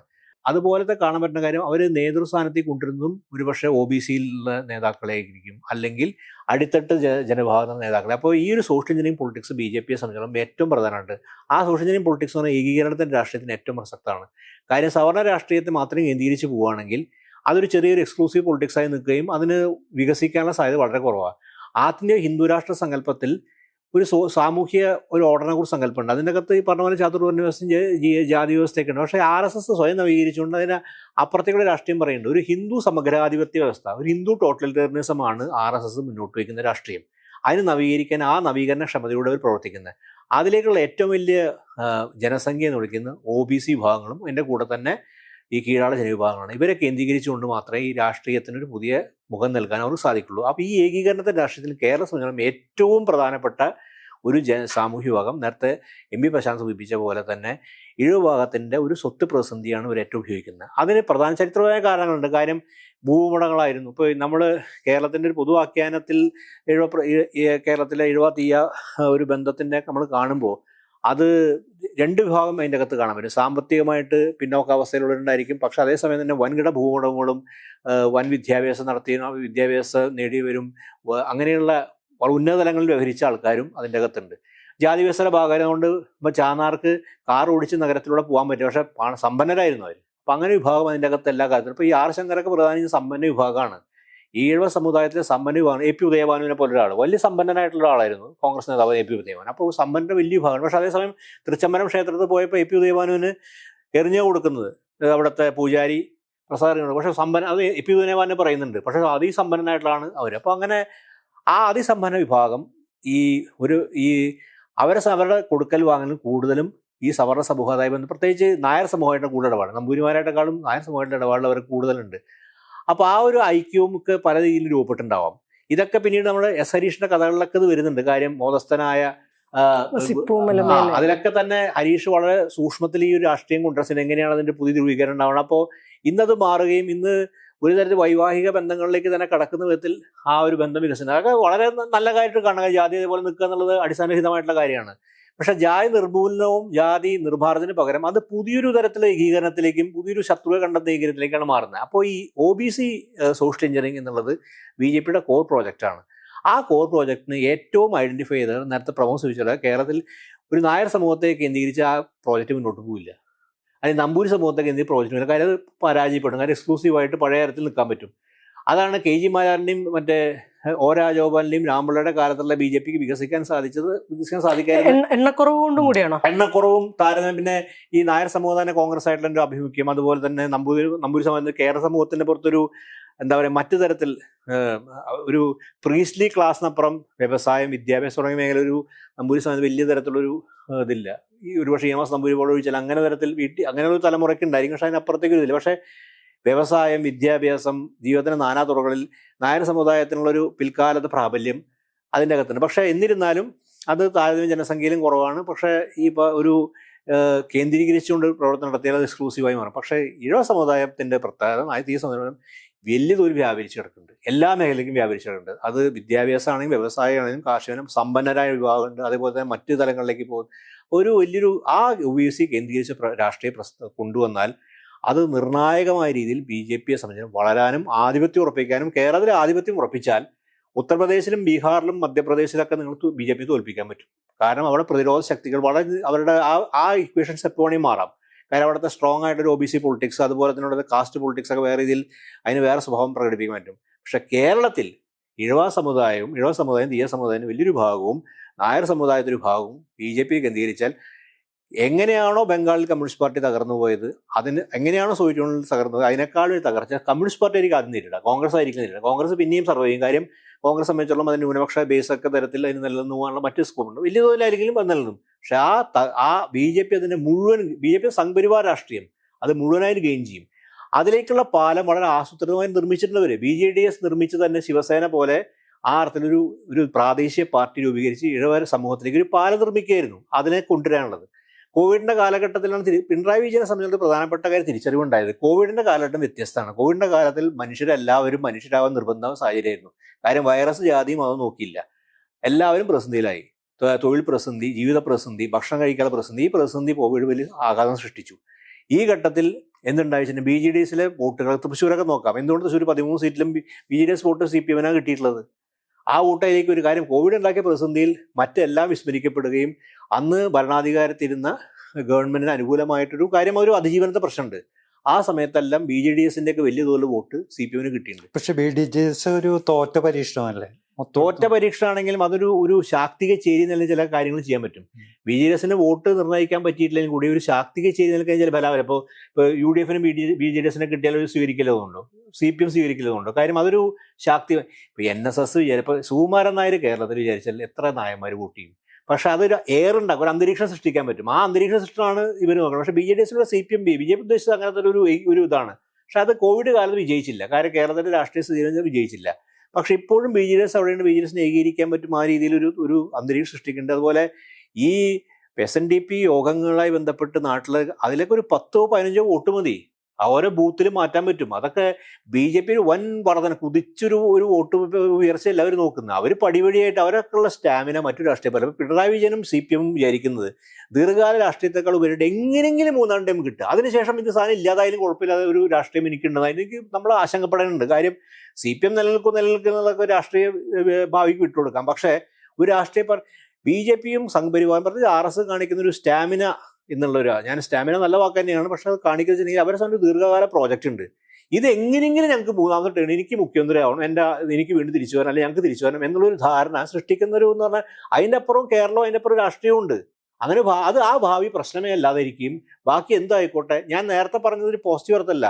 വന്നതിന് ശേഷം തിരുത്താലോ എന്നൊരു തെറ്റിദ്ധാരണയുണ്ട്. എല്ലാം കഴിഞ്ഞാൽ പിന്നെ ഞങ്ങൾക്ക് അധികാരം കിട്ടില്ലോ. അത് നടക്കാൻ പോണ കാര്യം എനിക്ക് തോന്നുന്നില്ല. അപ്പോൾ ഈ ഒരു കാഴ്ചപ്പാടിൻ്റെ അകത്ത് ഇവർ സൃഷ്ടിക്കാൻ പോണ പ്രശ്നം എന്നുണ്ടെങ്കിൽ പക്ഷേ BJP ആ ദീർഘകാല പദ്ധതി മുന്നിൽ കാണുന്നുണ്ട്. കാര്യമല്ല. അപ്പോൾ ഈ സമൂഹത്തെ കൂടി കയ്യിൽ കിട്ടിക്കുകയും BSനും ആ സോഷ്യൽ എഞ്ചിനീയറിംഗ് വിജയിക്കും. ഇനി അല്ലെങ്കിൽ തമാശ ഉണ്ടെങ്കിൽ സുകുമാരൻ നായരാണോ അതോ വെള്ളാപ്പള്ളി പറഞ്ഞ VN വാസനെ സോഷ്യൽ എഞ്ചിനീയറിംഗ് മിനിസ്റ്റർ എന്ന് വിളിച്ചു. ഇടയിൽ സോഷ്യൽ എഞ്ചിനീയറിംഗ് മിനിസ്റ്റർ എന്ന് അങ്ങനെ മിനിസ്റ്റർ കൂടി ഇല്ല. സോഷ്യൽ എഞ്ചിനീയറിംഗ് മിനിസ്റ്റർ കാര്യം ആ സോഷ്യൽ എഞ്ചിനീയറിംഗ് ആണ് VN വാസനും നോക്കുന്നത്. സോഷ്യൽ എഞ്ചിനീയറിംഗ് ഇവരെയൊക്കെ പോയി കണ്ടുതിട്ടുള്ളത്. പക്ഷെ ആ സോഷ്യൽ എഞ്ചിനീയറിംഗ് പൊളിറ്റിക്കൽ മൊബിലൈസ് ചെയ്യാതെ ഇടതുപക്ഷത്തിൻ്റെ കോർ ആശയങ്ങളിൽ നിന്ന് പൊളിറ്റിക്കലി മൊബിലൈസ് ചെയ്യാതെ പറ്റാത്ത ഒരു രാഷ്ട്രീയ പ്രസ്ഥാനത്തിനാണ് ഗതികേട് കൊണ്ടാണ് സോഷ്യൽ എഞ്ചിനീയറിംഗ്. കാര്യം സോഷ്യൽ എഞ്ചിനീയറിംഗ് കൊണ്ടല്ലല്ലോ ഒരു രാഷ്ട്രീയ പ്രസ്ഥാനം CPM-നെയും കമ്മ്യൂണിസ്റ്റ് പാർട്ടിയും വളർച്ച ഉണ്ടായിട്ടില്ല. അപ്പോൾ ഒരു ഗതികെട്ട സാഹചര്യം എത്തിയിട്ടുണ്ട്. ആ ഗതികേട് സ്വയം ഉണ്ടാക്കിയ ഗതികേടാണ്. പക്ഷേ ആ സോഷ്യൽ എഞ്ചിനീയറിംഗ് ആ വോട്ട് ട്രാൻസ്ഫർ ചെയ്യപ്പെടും. ഏത് കേട്ടാൽ വോട്ട് ട്രാൻസ്ഫർ ചെയ്താലും അതുകൊണ്ട് സംഘപരിവാർ കാത്തിരിക്കുകയാണ്. നിങ്ങൾ സോഷ്യൽ എഞ്ചിനീയറിംഗ് ഞങ്ങൾക്ക് വേണ്ടി നടത്തിത്താൽ ഞങ്ങളുടെ ഐഡിയയാണ്, ഞങ്ങൾ ആത്യന്തികമായി വോട്ട് ട്രാൻസ്ഫർ കൊണ്ടുപോയിക്കോളാം, ബാക്കി അപ്പം നോക്കാം. കാര്യം അവരും പ്ലാൻ ചെയ്യുകയാണ് ഈ പൊളിറ്റിക്സ്. അതിൻ്റെ ഒരു പ്രത്യാഘാതം കേരള സംബന്ധിച്ചിടത്തോളം ഉൾക്കൊള്ളാൻ പറ്റില്ല. കാര്യം അത് വേറെ കേരളമായിരിക്കും. നമ്മൾ പിന്നെ അതായിരിക്കും ഒരുപക്ഷെ നവകേരളം എന്ന് പറയാം. അത് കേരളമായിരിക്കും, നവകേരളമായിരിക്കും.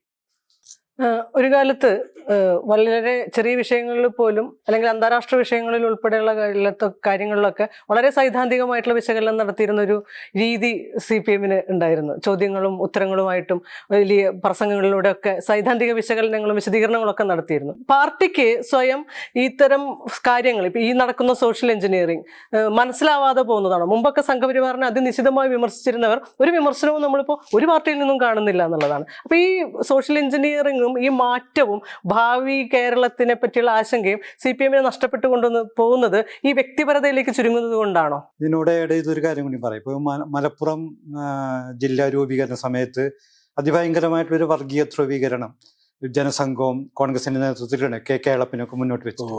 മാപ്പിള പ്രസ്ഥാനം വരും, അതുപോലെ താനൂര് കടപ്പുറത്ത് പാകിസ്ഥാന്റെ പടക്കപ്പലുകൾ വന്ന് ആക്രമിക്കും എന്നൊക്കെ ഉള്ള ഭയങ്കര ക്യാമ്പയിൻ.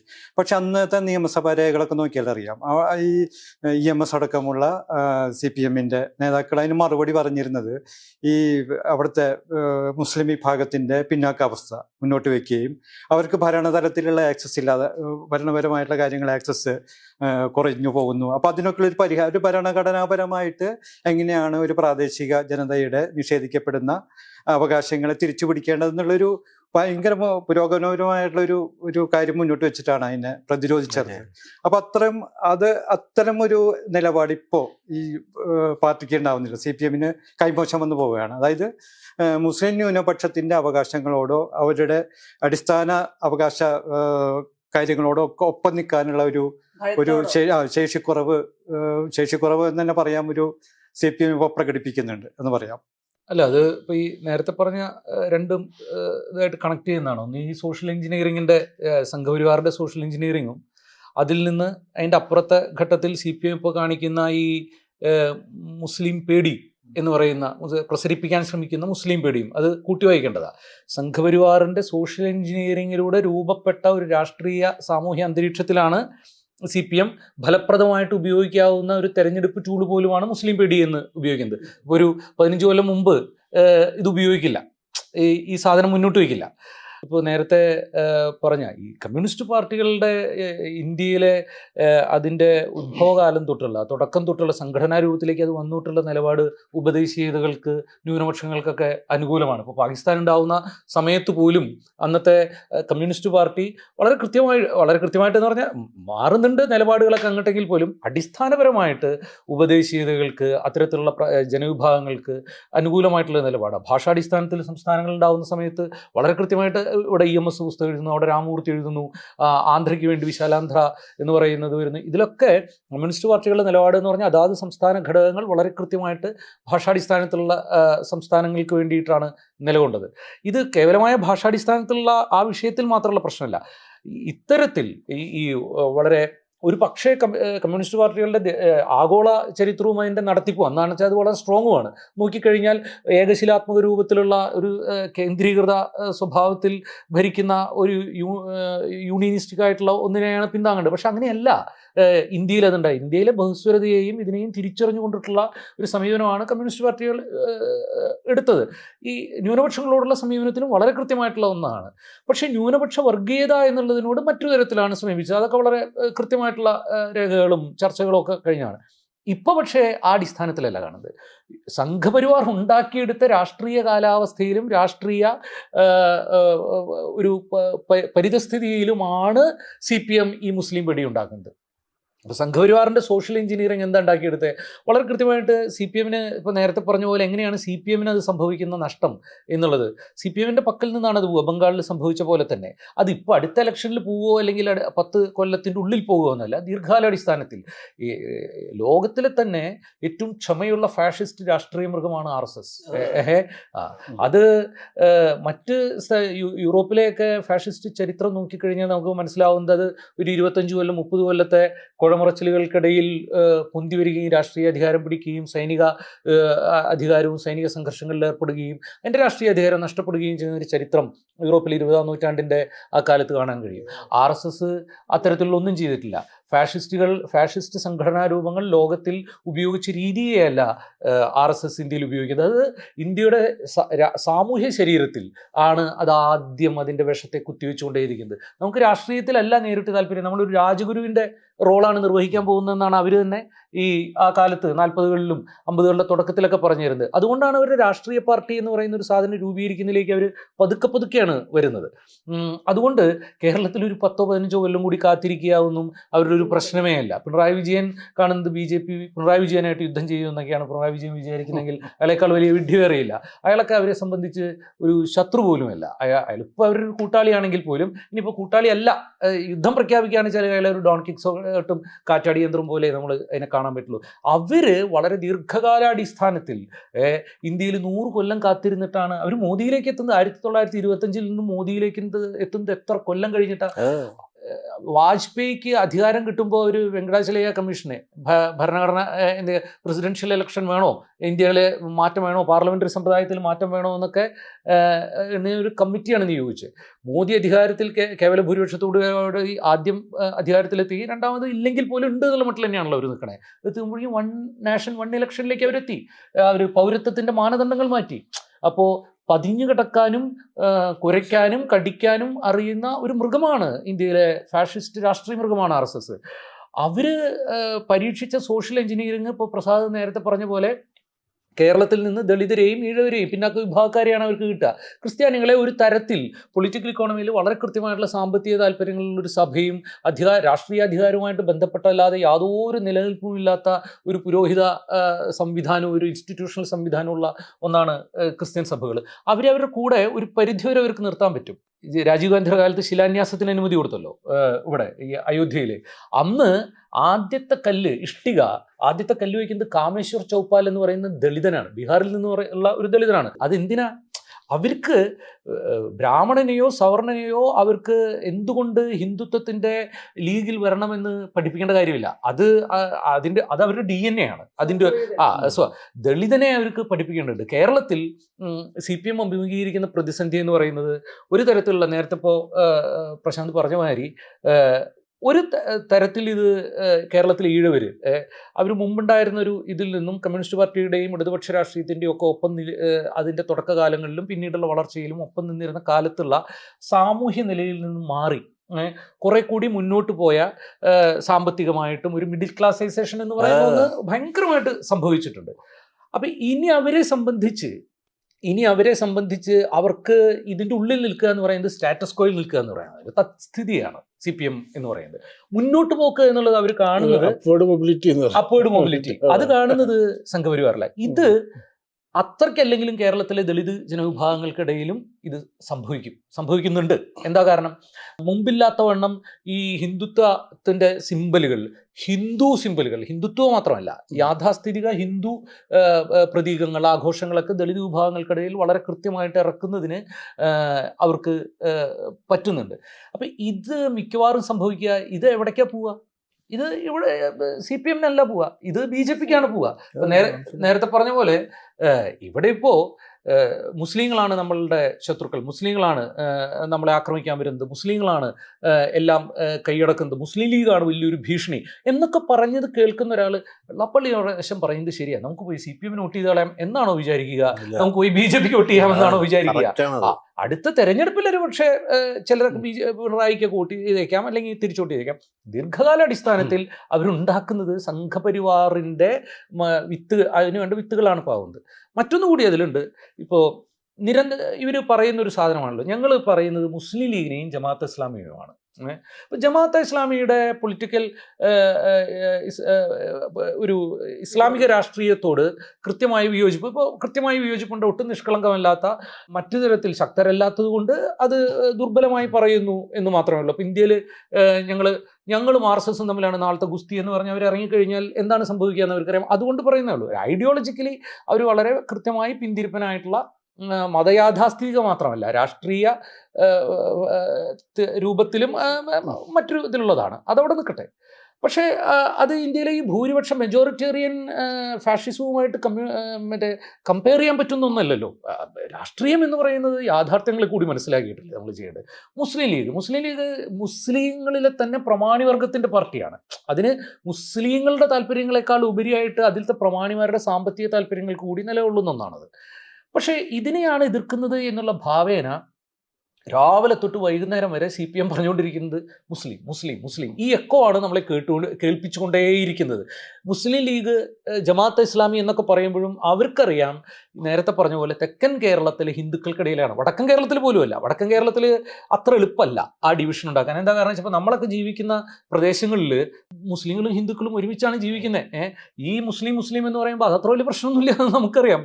അതൊന്നും വലിയ കുഴപ്പമില്ല. കോൺഗ്രസ്സുകാരായിട്ടുള്ള മുസ്ലിങ്ങളും കമ്മ്യൂണിസ്റ്റുകാരായിട്ടുള്ള മുസ്ലിങ്ങളും ഒക്കെ ആയിട്ട് വളരെ സുഗമമായിട്ട് ജീവിക്കുകയാണ്. പക്ഷെ തെക്കൻ കേരളത്തിൽ ഇതല്ല അവസ്ഥ. തെക്കൻ കേരളത്തിൽ ഈ നഷ്ടപ്പെട്ടു പോയ ഹിന്ദു വോട്ടുകളെയും ഒരു പക്ഷേ BJP-യിലേക്ക് ഇനി ചാഞ്ഞു പോകാൻ സാധ്യതയുള്ള ഹിന്ദു വോട്ടുകളെയും കിട്ടുന്നതിന് വേണ്ടിയിട്ട് എങ്ങനെയാണോ സംഘപരിവാർ വടക്കേ ഇന്ത്യയിൽ മുസ്ലിം മുസ്ലിം മുസ്ലിം എന്ന് രാവിലെ തൊട്ട് വൈകുന്നേരം വരെ പറഞ്ഞത്, അതുതന്നെയാണ് CPM ഇവിടെ പറഞ്ഞുണ്ടാക്കുന്നത്. അതിന് അവർ ജമാഅത്തെ ഇസ്ലാമി, അവർക്കറിയാം ജമാഅത്തെ ഇസ്ലാമി എന്ന് പറയുമ്പോൾ, മുസ്ലിം ലീഗ് എന്ന് പറയുമ്പോൾ അശ്വത്ഥാമ ഹദ ഉഞ്ചര എന്ന് പറയുന്നവർ മുസ്ലിം എന്ന് ഉറക്കെ പറയുകയും ലീഗ് എന്ന് പതുക്കെ പറയുകയുമാണ് അവർ ചെയ്തുകൊണ്ടിരിക്കുന്നത്. ഇപ്പം ഈ നേരത്തെ പറഞ്ഞ ഒരു ആഭ്യന്തര ശത്രുവിനെയാണ് അവരുണ്ടാക്കിക്കൊണ്ടിരിക്കുന്നത്. ഒരു ശത്രുവിനെ ഉണ്ടാക്കുക, ഒരു ആഭ്യന്തര ശത്രു. മുസ്ലിങ്ങൾ സംഘപരിവാർ പറഞ്ഞ അതേ വാക്കാണ് ബാലൻ പറഞ്ഞേ. അവർ വന്നു കഴിഞ്ഞാൽ, UDF വന്നു കഴിഞ്ഞാൽ ജമാഅത്തെ ഇസ്ലാമി ആയിരിക്കും ഭരിക്കുക, ന്യൂനപക്ഷമാണ് നമ്മളെ ഭരിക്കാൻ പോകുന്നത്. ഞാൻ പങ്കെടുത്തൊരു ടെലിവിഷൻ ചർച്ചയിൽ BJP-യുടെ പ്രതിനിധി പറഞ്ഞത്, ഞങ്ങൾ UDF വന്നു കഴിഞ്ഞാൽ മുസ്ലിം ലീഗും ന്യൂനപക്ഷമാണ് ഇവിടുത്തെ ഹിന്ദുക്കളെ ഭരിക്കുക, അതുകൊണ്ട് ഞങ്ങൾ UDF-നെ താല്പര്യപ്പെടുന്നില്ല എന്നുള്ളത്. UDF അല്ലാതെ പിന്നെ ഇവിടെ ഇപ്പോൾ ഡെമോക്രാറ്റുകളും ട്രംപിന്റെ പാർട്ടിയൊന്നും മത്സരിക്കുന്നില്ല, LDF-എ മത്സരിക്കുന്നുള്ളൂ. അപ്പോൾ ഞങ്ങളല്ലാത്ത സ്വാഭാവിക ചോയ്സ് പിണറായി വിജയൻ ആകുന്നത് എന്തുകൊണ്ടാണെന്ന് പിണറായി വിജയനും അറിയാം. ഞാനാണ് നിങ്ങളുടെ സ്വാഭാവിക ചോയ്സ് എന്നാണ് പിണറായി വിജയനും അയാളുടെ സജി ചെറിയാനെ പോലുള്ള ടാസ്ക് മാസ്റ്റേഴ്സും പറഞ്ഞുകൊണ്ടേയിരിക്കുന്നത്. പക്ഷെ അതവർക്ക് എത്രത്തോളം ഗുണം ചെയ്യും എന്നുള്ള കാര്യത്തിൽ സംശയമുണ്ട്. ഇലക്ഷനിലും അത് ഗുണം ചെയ്യാൻ പോകുന്നില്ല എന്നാണ് തോന്നുന്നത്. കോൺഗ്രസിൽ അവിടെയാണ് പ്രസാദ് ആദ്യം പറഞ്ഞ ആ ഒരു കോൺഫ്ലിക്റ്റ് ഉണ്ടാവുന്നുണ്ട്. സതീശൻ ഈ നേരത്തെ പറഞ്ഞ ഇതിൽ ഈ സെക്യുലറിസത്തിൻ്റെയും മറ്റൊക്കെ കേരളത്തിലെ അത്തരം ഒരു ധാരയുടെ ഒപ്പമാണ് താനെന്ന് സതീശൻ കാണിക്കാൻ ശ്രമിക്കുന്നുണ്ട്. അത് എന്ത് തരത്തിലുള്ള ആത്മാർത്ഥ്യം ഒക്കെ മാറ്റി വയ്ക്കട്ടെ, രാഷ്ട്രീയക്കാരിൽ ആത്മാർത്ഥത തപ്പേണ്ട കാര്യമൊന്നുമില്ല. ആത്മാർത്ഥം ഇല്ല എന്നങ്ങോട്ട് നമ്മൾ വെക്കണം. എന്താണ് പറയുന്നത്, എന്താണ് ചെയ്യുന്നത് എന്ന് മാത്രമേ നോക്കേണ്ട കാര്യമുള്ളൂ ഇപ്പോൾ. അപ്പോൾ അയാളത് പറയുന്നുണ്ട്. കോൺഗ്രസിലെ മറ്റൊരു വിഭാഗം ഈ തർക്കത്തിൽ പോലും മറ്റേ ഈ നായരും നടേശനും ഒരുമിച്ച് നിന്നിട്ടുള്ള ഈ വെല്ലുവിളിയിൽ പോലും അവർ സതീശനൊപ്പമല്ല നിൽക്കുന്നത്. പക്ഷേ എനിക്ക് തോന്നുന്നത് സതീശൻ ഉണ്ടാക്കാൻ ശ്രമിക്കുന്നു, ഒരുപക്ഷേ സതീശന് അല്ലെങ്കിൽ കേരളത്തിലെ ആ ഒരു ചേരിക്ക് ഗുണം ചെയ്യാൻ പോകുന്നതുമായിട്ടുള്ളൊരു സംഭവം എന്ന് പറയുന്നത് കേരളത്തിലെ ഒരു പൊതുസമൂഹത്തിൻ്റെ മതേതര ബോധം എതിരായിട്ട് നിൽക്കും, ഇവർക്കെതിരായിട്ട് നിൽക്കും എന്നാണ് എനിക്ക് തോന്നുന്നത്. ഈ ഇത്തരം ചർച്ചകളുടെ കോണ്ടെക്സ്റ്റിലെ ഇപ്പം കേരളത്തിൻ്റെ സെക്യുലർ ഒരു പ്ലാറ്റ്ഫോം ഉണ്ട്. അതായത് അത് വോട്ട് ചെയ്യുന്ന മനുഷ്യന്മാരായാലും ഇതുപോലുള്ള പുരോഗമനപരമായിട്ട് തന്നെ രാഷ്ട്രീയത്തെ വിലയിരുത്തുന്ന ആൾക്കാരായാലും അവരിൽ ഉടലെടുത്തൊരു പ്രതിസന്ധി ഉണ്ട്. തീർച്ചയായിട്ടും ഇതുപോലുള്ള ഈ കോണ്ടക്സിന് മുഴുവനും വർഗീയമായിട്ട് നരേറ്റ് ചെയ്യുന്നതോടുള്ള പ്രതിസന്ധി അതെങ്ങനെയാണ് ഈ ഒരു സിവിൽ സൊസൈറ്റി, കേരളത്തിലെ സിവിൽ സൊസൈറ്റി എങ്ങനെയാണ് മാറ്റി തീർക്കാൻ പോകുന്നത്? അത് ഇമ്മീഡിയറ്റ് ആയിട്ടുള്ള മാറ്റം എന്താണെന്ന് അറിയില്ല. പക്ഷെ അതിൻ്റെ സൂചനകൾ ഈ ലോക്കൽ ബോഡി ഇലക്ഷനിൽ ഉണ്ടാകണമെന്നാണ് എനിക്ക് തോന്നുന്നത്. കാരണം നമ്മൾ സെക്യുലർ ചിന്തിക്കുന്ന ആളുകൾ, അപ്പോൾ ഈ പറയുന്ന എല്ലാ ദിവസവും പറഞ്ഞുകൊണ്ടേയിരിക്കുമ്പോഴും അതിനോടൊരു ഡീസെൻസിറ്റൈസ് ആവുമല്ലോ. ഇത് പറഞ്ഞുകൊണ്ടേയിരിക്കുന്നതെന്ന് പറഞ്ഞാൽ ഇത് പറയുന്നത് കമ്മ്യൂണിസ്റ്റുകാരാണ്. അപ്പം അതിലപ്പുറത്തേക്ക് ചിന്തിക്കുന്ന ആളുകളുണ്ടാവും. അവർ ഈ കടക്കുന്ന ഒരു ചിന്തയിലേക്ക് വരും. ആ ചിന്ത അത് UDF-ന് അനുകൂലമായിട്ട് വരും. കാരണം UDF ഇപ്പോൾ തെരഞ്ഞെടുപ്പിൽ എടുക്കാൻ പോകുന്ന നിലപാടുകളുണ്ട്. ഒന്ന് സണ്ണി എം കബിക്കാട്ടിൻ്റെ സ്ഥാനാർത്ഥിത്വം, CK ജാനുവിൻ്റെ സ്ഥാനാർത്ഥിത്വം, അതൊരു ഇൻക്ലൂസീവായിട്ടുള്ളൊരു പൊളിറ്റിക്സ് ആണ് ഞങ്ങൾ മുന്നോട്ട് വെക്കുന്നത്. അപ്പുറത്തുള്ളത് ഏറ്റവും കമ്മ്യൂണൽ പൊളിറ്റിക്സ്.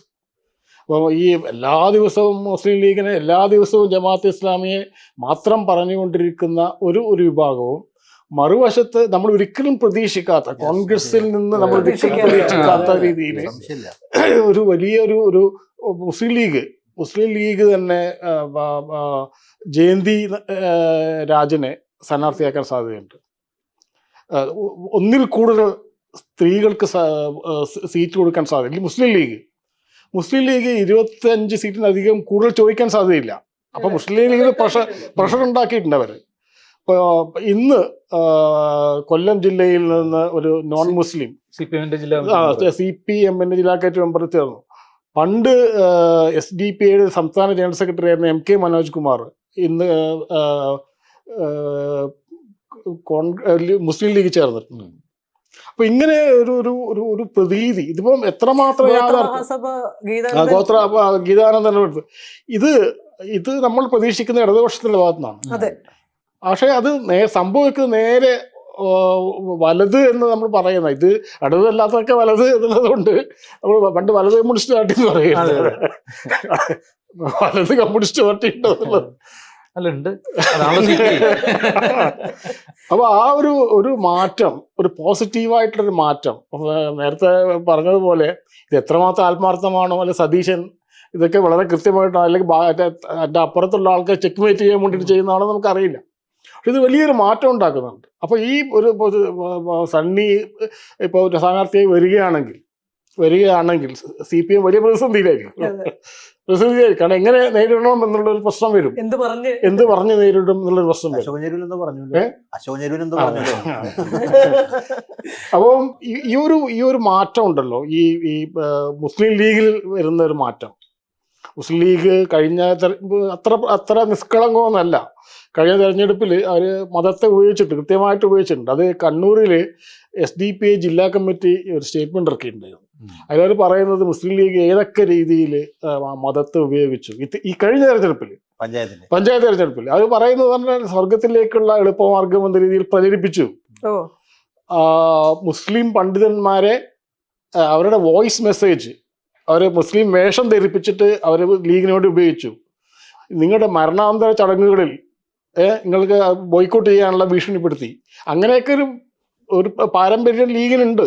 ലീഗ് അത്ര നിഷ്കളങ്കമൊന്നുമല്ല. പക്ഷെ ലീഗിന് പോലും അങ്ങനെ നിൽക്കാൻ പറ്റില്ല. ഇനി ഈ പുതിയ ഒരു ഇതിലേക്ക് പൊളിറ്റിക്സിലേക്ക് വരുമ്പോഴേക്കും അവർക്ക് തന്നെയും അവരുടെ സെക്യുലർ ക്രെഡൻഷ്യൽസ് ചോദ്യം ചെയ്യപ്പെടുന്ന ഒരവസ്ഥയിൽ അവർക്ക് മാറിയേ പറ്റൂ. അപ്പോൾ മുസ്ലിം സ്ത്രീകൾ എങ്ങനെ പ്രകടനത്തിൽ പങ്കെടുക്കുന്നു, അപ്പോൾ അതിൻ്റെ മതപരമായ പ്രശ്നങ്ങളൊന്നും ചർച്ച ചെയ്യപ്പെടുന്നില്ല. അവർ വരികയാണ്, റീൽസിന് വേണ്ടിയിട്ട് വരികയാണ്. അത് റീൽസ് ഇട്ടുകൊണ്ടിരിക്കുകയാണ്. പ്രകടനത്തിൻ്റെ, സമരത്തിൻ്റെ, അല്ലെങ്കിൽ ഈ ആഹ്ലാദ പ്രകടനത്തിൻ്റെ അങ്ങനെ ഒരു മാറ്റം മുസ്ലിം സമുദായത്തിനുള്ളിൽ ഉണ്ടാവുന്നുണ്ട്. അതായത് ഒരു വശത്ത് കമ്മ്യൂണിസ്റ്റ് പാർട്ടികൾ ഉൾക്കൊള്ളുന്ന ഇടതുപക്ഷം എന്നുള്ളത് വലിയ പിന്തിരിപ്പൻ നിലപാടിലേക്ക് പോയിക്കൊണ്ടേയിരിക്കുക. അത് സ്വയം കുഴിച്ച കുഴിയിലേക്കാണ്. അതിൽ നിന്ന് രക്ഷപ്പെടാനുള്ള വലിയ പ്രശ്നമാണ്. കാരണം തെരഞ്ഞെടുപ്പിൽ അവർ ഒരു അജണ്ട സെറ്റ് ചെയ്ത് കഴിഞ്ഞു, ഉണ്ടാക്കി. അതിൽ നിന്ന് രക്ഷയില്ല അവർക്ക്. ഇപ്പുറത്ത് അതേസമയം തന്നെ ഒരു മാറ്റമുണ്ട്. അപ്പോൾ നേരത്തെ ഒരു പക്ഷേ നമുക്ക് ഒരു സെക്യുലറായി ചിന്തിക്കുന്ന ആളുകൾക്ക് ഓപ്ഷനായിട്ട് UDF ബൈ ഡിഫോൾട്ടാണ്, വേറെ നിവൃത്തിയില്ലാത്തതുകൊണ്ടാണ്.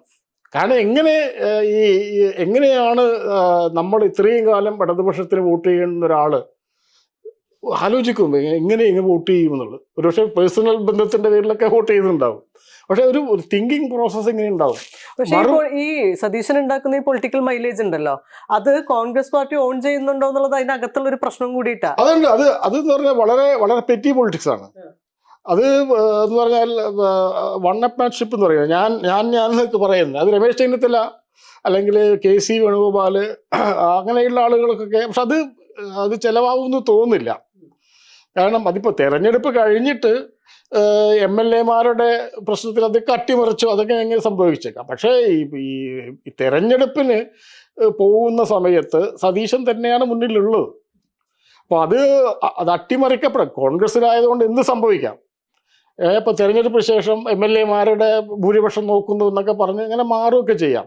പക്ഷേ ഒരു സതീശൻ്റെ ഒരു ഗുണം എന്ന് പറയുന്നത്, അത് വെള്ളാപ്പള്ളി നടേശനെ വിമർശിക്കുന്നുണ്ട്. അതെ, വെള്ളാപ്പള്ളി നടേശനെ വിമർശിക്കും. പക്ഷേ ഒരു പ്രശ്നം പറ്റിയത് ജമാഅത്ത് ഇസ്ലാമി മാറി എന്ന് പറഞ്ഞതാണ്. ജമാഅത്ത് ഇസ്ലാമി അടിസ്ഥാനമായിട്ട് മാറിയിട്ടൊന്നുമില്ല, അത് വേറെ പ്രശ്നമാണ്. അപ്പോൾ അങ്ങനെ ഒരു പറയാ ഒരു അൺഫോഴ്സ്ഡ് എറർ ഉണ്ടായിപ്പോയി എന്നല്ലാതെ അത് ഒന്നാമത് ഈ മുസ്ലിം സമ്പ്രദായത്തെ സംഘടനകളെക്കുറിച്ചോ അതിൻ്റെ ഡൈനാമിക്സിനെ കുറിച്ചോ അറിയാത്ത ഒരാളാണ് സതീശൻ. അത് അറിയുന്ന ആൾക്കാർ അതെ അറിയുന്ന AK ബാലൻ പറഞ്ഞത് ജമാഅത്തെ ഇസ്ലാമിയും കേരള മുസ്ലിം ജമാഅത്തും രണ്ടൊന്നാണ്. അപ്പൊ അത്രയും ബോധമാണ് ഈ മുസ്ലിം സമുദായത്തെക്കുറിച്ച് നമ്മുടെ രാഷ്ട്രീയക്കാർക്ക് ഉള്ളത്. അപ്പൊ അതിൻ്റെ ഒരു പ്രശ്നമുണ്ട്, അതിൻ്റെ പ്രശ്നം സതീശനുണ്ട്. അപ്പോൾ അത് എങ്ങനെ കൈകാര്യം ചെയ്യും. അപ്പം മുനമ്പം കുറിച്ചിട്ടുള്ള അദ്ദേഹത്തിൻ്റെ ചില കമൻറ്റുകളൊക്കെയും നിലപാടുകളൊക്കെയും അത് ശരിയോ തെറ്റോ എന്നല്ല, അത് ഗെയിം റോങ് സിഗ്നൽസ് സമുദായത്തിൽ മുസ്ലിം സമുദായത്തിൽ അത് അങ്ങനെ അവർക്ക് കൊടുക്കുന്ന പോലത്തെ പ്രശ്നം ഉണ്ടായിരുന്നു. അതൊക്കെ മാറ്റി നിർത്തിയാലും പൊതുവെ ഇപ്പം നമ്മളിൽ അവൈലബിൾ ആയിട്ടുള്ള നമുക്കിപ്പം ഐഡിയൽ ചോയ്സ് ഇല്ലല്ലോ, അവൈലബിൾ അത്രേ ഉള്ളൂ. ആ ചോയ്സിൽ ഇപ്പോൾ ഒരു സതീശൻ അല്ലെങ്കിൽ സതീശൻ പ്രതിദാനം ചെയ്യുന്ന ഒരു രാഷ്ട്രീയം എന്ന് പറയുന്നത്, അല്ലെങ്കിൽ കോൺഗ്രസ് തെരഞ്ഞെടുപ്പിന് വേണ്ടിയെങ്കിലും അല്ലേ, ഈ ഇൻക്ലൂസീവ് പൊളിറ്റിക്സ് മറ്റേ കോൺഗ്രസിന്റെ പൊളിറ്റിക്സ് അല്ല അത്.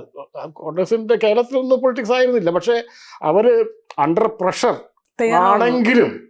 ആണെങ്കിലും ഇങ്ങനെയുള്ള സ്ഥാനാർത്ഥികൾ, എനിക്ക് സണ്ണി സ്ഥാനാർത്ഥി ആവുകയില്ല എനിക്കറിയില്ല,